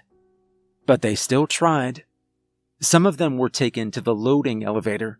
Normally, it was completely inaccessible. The doors were hidden and could only be opened by the warden, and when not in use, the elevator shaft was sealed by a thick cement slab and buried to prevent anything from using it to escape. I'd heard them excavating it and seen the site on the south side of the prison during the evenings. I could even see the pieces of the cement taken out of the shaft. When the work was done, I knew they'd lower it all back in to assure the shaft was sealed back up. It was easier that way. The creatures that weren't taken to the loading elevator to be put on trucks were taken to Sector 2. When the cells were rolled back, they were empty. Most of the inmates they took were demons. Ashurst only had 2 mimics in captivity, neither of whom they could kill. Of those demons, I imagine over half of them were terminated. I didn't consider it much of a loss. Though I knew what was waiting for me, Thursday didn't end with a bang, but a whimper. Just like any other day, I finished my work and I went home. From the parking lot, I could see bright lights and personnel around the loading elevator, but I wasn't close enough to get a better look, and some small, selfish part of me hoped that whatever would happen tomorrow, maybe I wouldn't be part of it. Maybe Kayla would find a chance to slip off, and I'd be free. But things are never that easy, are they? Friday came, as it was doomed to. I spotted Bob out in the parking lot, waiting by the door when I got there, and though I walked towards him with a neutral expression, I couldn't help but feel a growing fear in my chest. I could tell Bob was afraid too. "Morning, Barry." His tone was upbeat and friendly as always. It didn't set me at ease. "Morning, Bob. Is everything all right?" We both knew that it wasn't. Yeah, it's great. I just wanted to have a quick chat before you got in. I was thinking you've got a particular relationship with one of the sirens we're moving today, Kayla. We're trying to keep the inmates as calm as possible, so I thought it might help if you rode in with her. I felt my heart skip a beat. Whatever dread I felt didn't reach my face. Looking into Bob's eyes, I could see him almost pleading with me to somehow break free of this, but I wasn't any stronger than he was. "I'd be glad to," I said. And for a moment I could have sworn I heard my voice crack. My lips formed into a joyless smile that Bob returned. "Well, great. We'll be riding behind old Vikram, so at least you're amongst friends." He chuckled. It sounded genuine, despite the lack of any real humor in it. He patted me on the shoulder and turned to head inside, and I matched his pace. I'd been right. It wasn't a coincidence that Kayla and Vikram were being moved on the same day. While I doubted they were collaborating, there would have been no way for her to contact old Vikram. Of that much I was still certain. I was sure that Kayla was looking to rectify that. After all, if she set him free, well, I imagined that old Vikram would feel awfully charitable towards her. perhaps charitable enough, to offer her some sort of boon. I didn't know what Kayla would have requested from a creature with old Vikram's power, but I also didn't want to find out. I was there, watching as Kayla was escorted towards the loading elevator. A team of guards walked her and several other sirens in captivity towards the lift, which moved up in an incline. Her hands were cuffed in front of her, and her eyes were covered by a blindfold, but I knew she could slip those cuffs at any moment. She was just waiting for the right one. Above us, I could see pale sunlight gleaming down, the first sunlight Kayla had probably felt in months. I could see her looking up at it, as if she could see it through her blindfold, and I could see the ghost of a smile on her lips as the elevator began to rise. The trucks were waiting near the top of the lift. I could see one large unmarked semi off to the side. No doubt that was the one that held old Vikram. I spotted the warden standing nearby, speaking to one of the guards. The rest of the trucks were standard prison transport trucks, one for each siren. Security split them up and led them one by one to their trucks. As one guard grabbed Kayla by the arm and pulled her towards hers, I followed. I spotted Bob already waiting inside, a lever-action rifle across his lap. I got into the truck first and sat beside him. 2 security guards hauled Kayla in behind me as someone else closed and locked the door behind us. Kayla was pushed down into a seat across from me. Although she seemed comfortable enough, she had the knowing grin of a kid who knew they were on their way to Disney World plastered over her face. One of the guards beside her reached over to pull her blindfold off. Her eyes darted between myself and Bob. "Hey, y'all," she said, her tone cocky. Her eyes settled on the rifle in Bob's lap before returning to me. "You know, it's been a while since I went on a road trip. How about you guys?" Nobody answered. She just chuckled and rested her head against the wall of the truck. "Okay, alright, I see how it is. Well then, boys, first things first. Where's my hat?" From underneath his seat, Bob took a brown Stetson hat. Kayla slipped effortlessly out of her cuffs and snatched the hat away from Bob before placing it on her head. "Well, alright then, let's get this party started." Kayla stood up and took the rifle off of Bob's lap. "You, I want you driving," she said to him. "And you," she gestured to one of the 2 guards, "you're in the passenger seat. You 2 stay close to that semi. I reckon they got the old Faye in there. Soon as we're clear of this shithole, I want you to open the back gate of it up." On cue, Bob and the guard got up and opened the door of the truck. They were gone a moment later.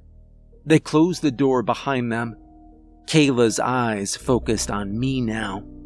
"And you, my understanding is, they've got our friend in the semi under some sort of sedation. You're gonna wake him up. So that leaves just you." She looked over at the final guard.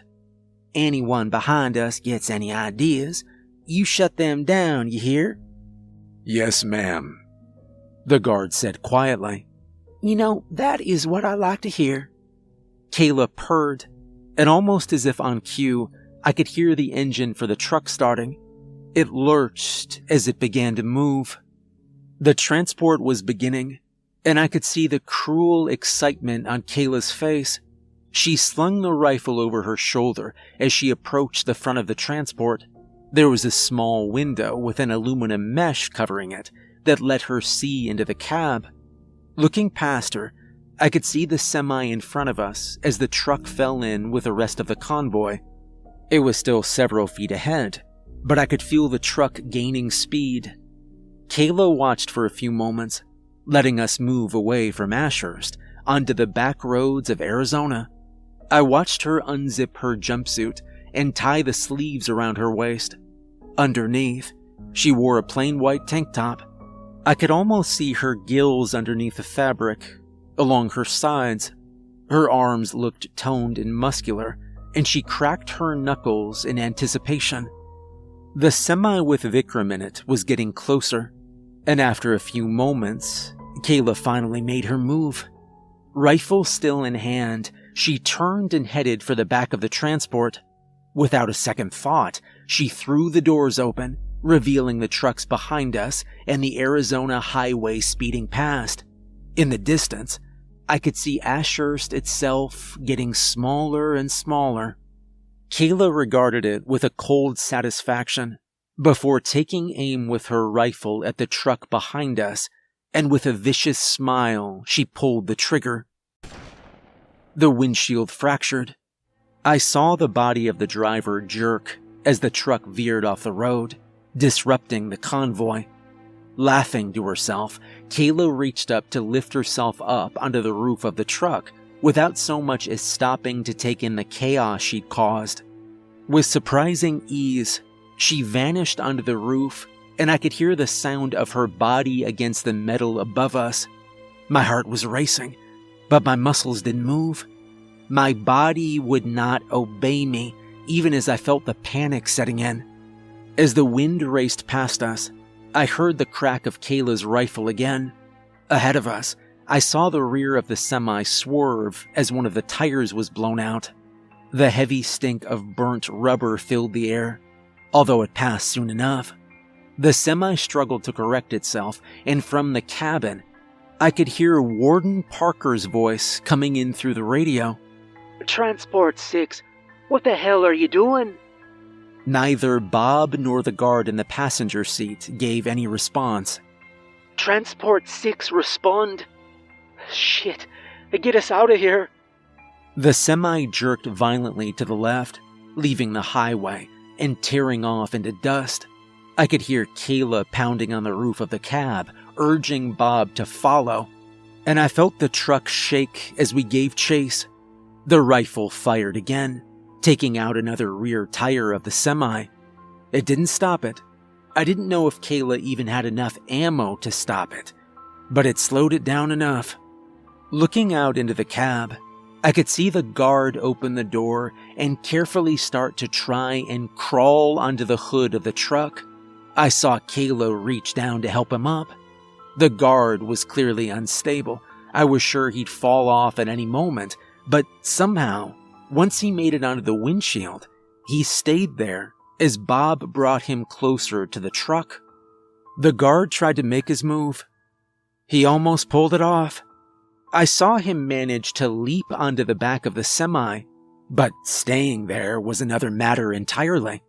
He slipped and fell, landing hard on the hood of our truck and clumsily falling off to be left in the dust. "Number 2, you're up," Kayla called. On cue, the second guard rose to their feet. I could hear Kayla's footsteps on the roof above us as she reached down to pull the second guard up to the roof with her. I saw them slide down the windshield to make the same insane, suicidal jump that the first man had tried. Bob sped closer to the semi to try and give them a chance, bumping against the back of it. As he did, the guard jumped. They did better than the last guy. At least they managed to hold on and clung to the back of the semi for dear life as they struggled to open it. I don't know how they managed to do it, but they did. With a grunt and a push, the guard lifted the back of the semi up before looking up towards Kayla, almost as if they were desperate for approval. She just knocked on the roof of the truck again. My turn. On autopilot, I rose from my seat and approached the back of the truck. Just like I'd seen Kayla do, I reached up to try and climb onto the roof. I couldn't do it by myself, but she grabbed my arms and hoisted me up like I was nothing. "Do your thing, Doc. Let's wake that sumbitch up," she said. Looking into the yawning back of the semi, I could see a rectangular cell made of reinforced glass. The frost on the inside made it hard to see anything, but the vague humanoid shape of old Vikram himself. That was enough to make my heart skip a beat. Every logical cell in my body knew better than to dare approach him. But I wasn't the one in control. With the same suicidal devotion the other guards had displayed, I timidly crawled along the roof of the speeding truck towards the back of the semi. The guard perched on the hood of the car offered me a hand to help me. And as they did, I spotted movement from the corner of my eye.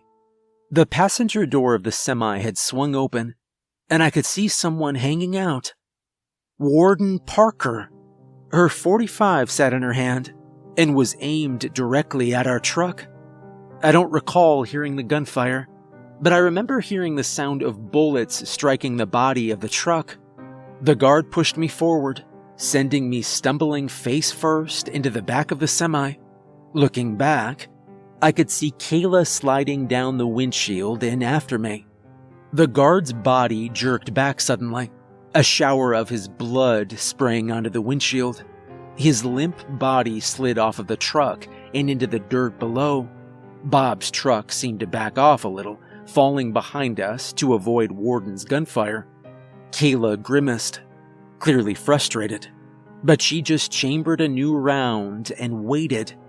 "Get to work, Doc," she said coldly. Above us, I could hear the weight of Warden Parker on the roof. She was coming for Kayla. Still without control and on unsteady legs, I shambled towards old Vikram's cell. On one wall, I could see a screen giving a temperature reading of the inside of the cell itself. I tapped at it, bringing up a menu. Then, after taking a deep breath, I brought the temperature up. It was only a matter of time until that took effect. From the corner of my eye, I could see Warden Parker dropping down into the semi behind us.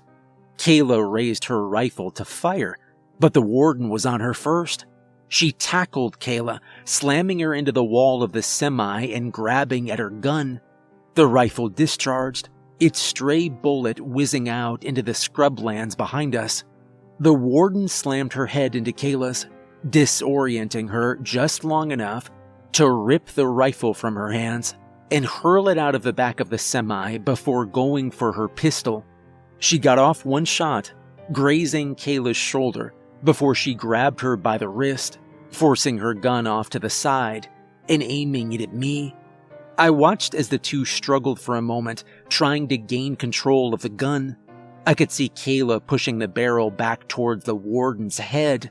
I could see the sadistic glee in her eyes.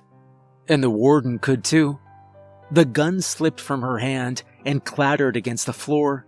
With a quick sweep of her boot, the warden kicked it deeper into the semi, a few feet away from me, before Kayla hurled her aside.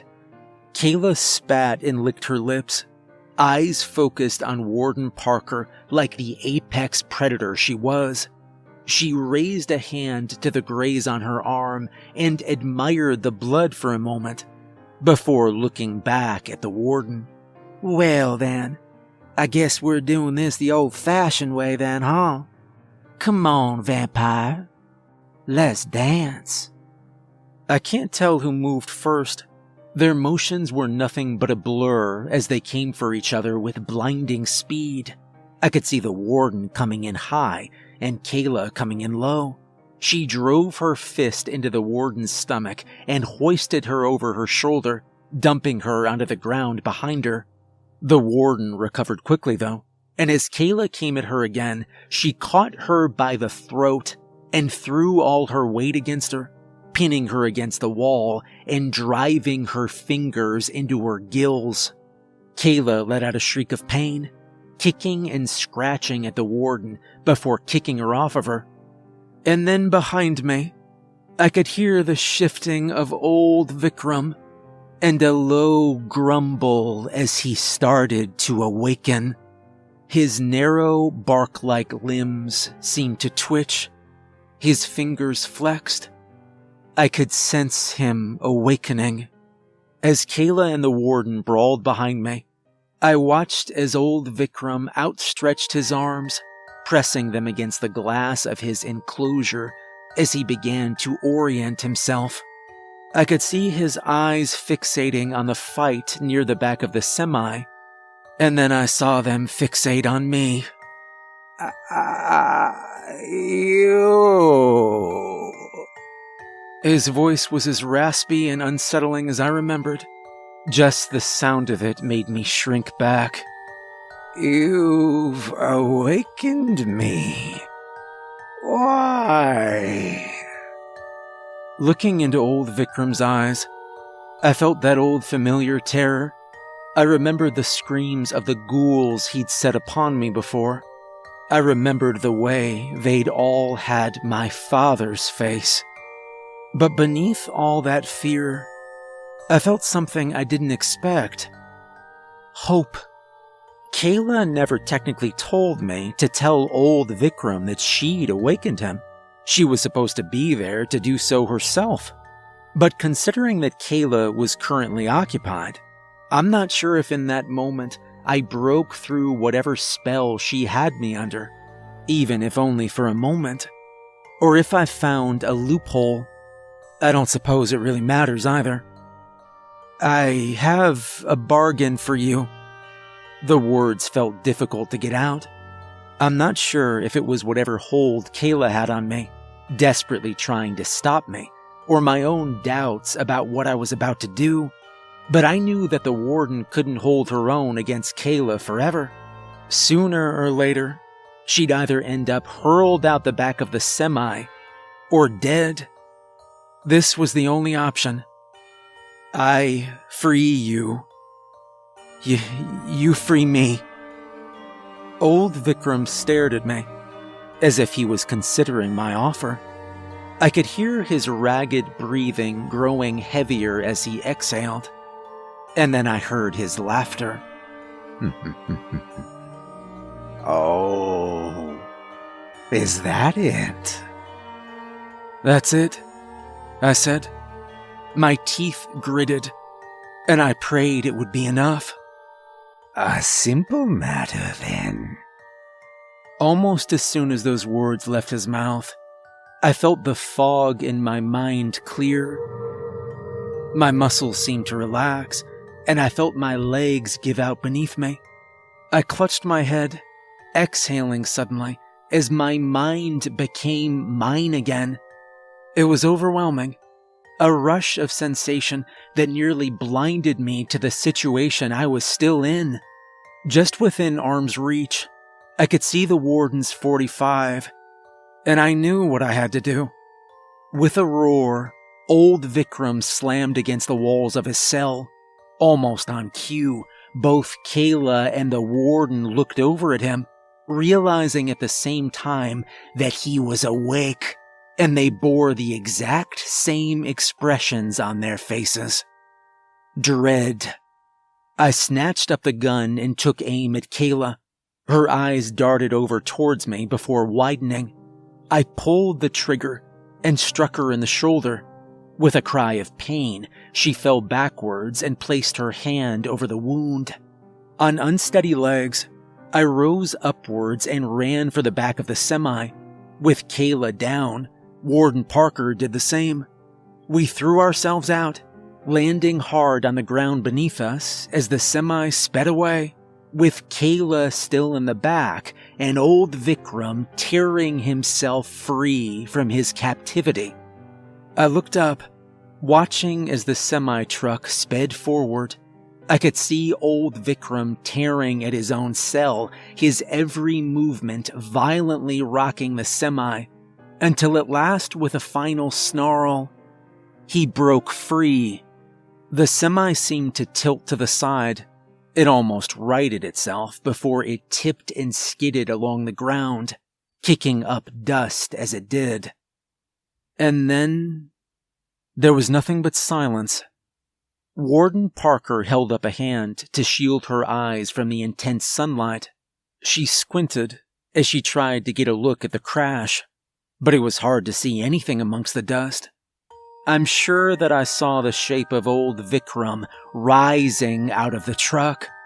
I'm sure I saw those narrow, tree-like limbs. But it's hard to say for sure. I don't regret letting old Vikram loose. I don't think Warden Parker blames me either. She knows it wasn't really me who was behind it. All the same, cleaning up the mess has occupied most of her time during the repairs. Kayla and Vikram are the first two escapees from Ashurst. She's dedicated to make them the last. The aftermath of Kayla's escape attempt has been difficult. By the time Ashur's security team found Parker and I, and were able to examine the wreckage, there was no sign of either old Vikram or Kayla, aside from some footprints. Neither the warden nor I saw them slip away, but creatures like that have their ways. Part of me wants to believe that old Vikram did something to Kayla, dragged her to some sort of hell or something, but I'm not that optimistic. They found Bob's body a few days later in the bathtub of a motel by the Texas border, drained of his blood. The truck we'd loaded Kayla into was parked out front.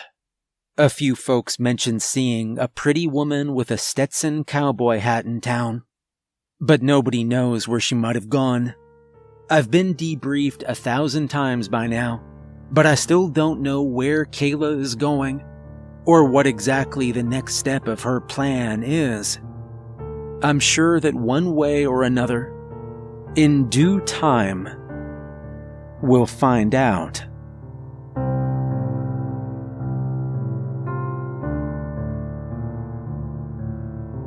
Hey everyone, remember to like and subscribe if you enjoyed the video. If you'd like to support me more, there's a link to my Patreon in the description. And a big thank you to the author Head of Spectre. There's a lot more stories like this on their Reddit page, so make sure to check it out.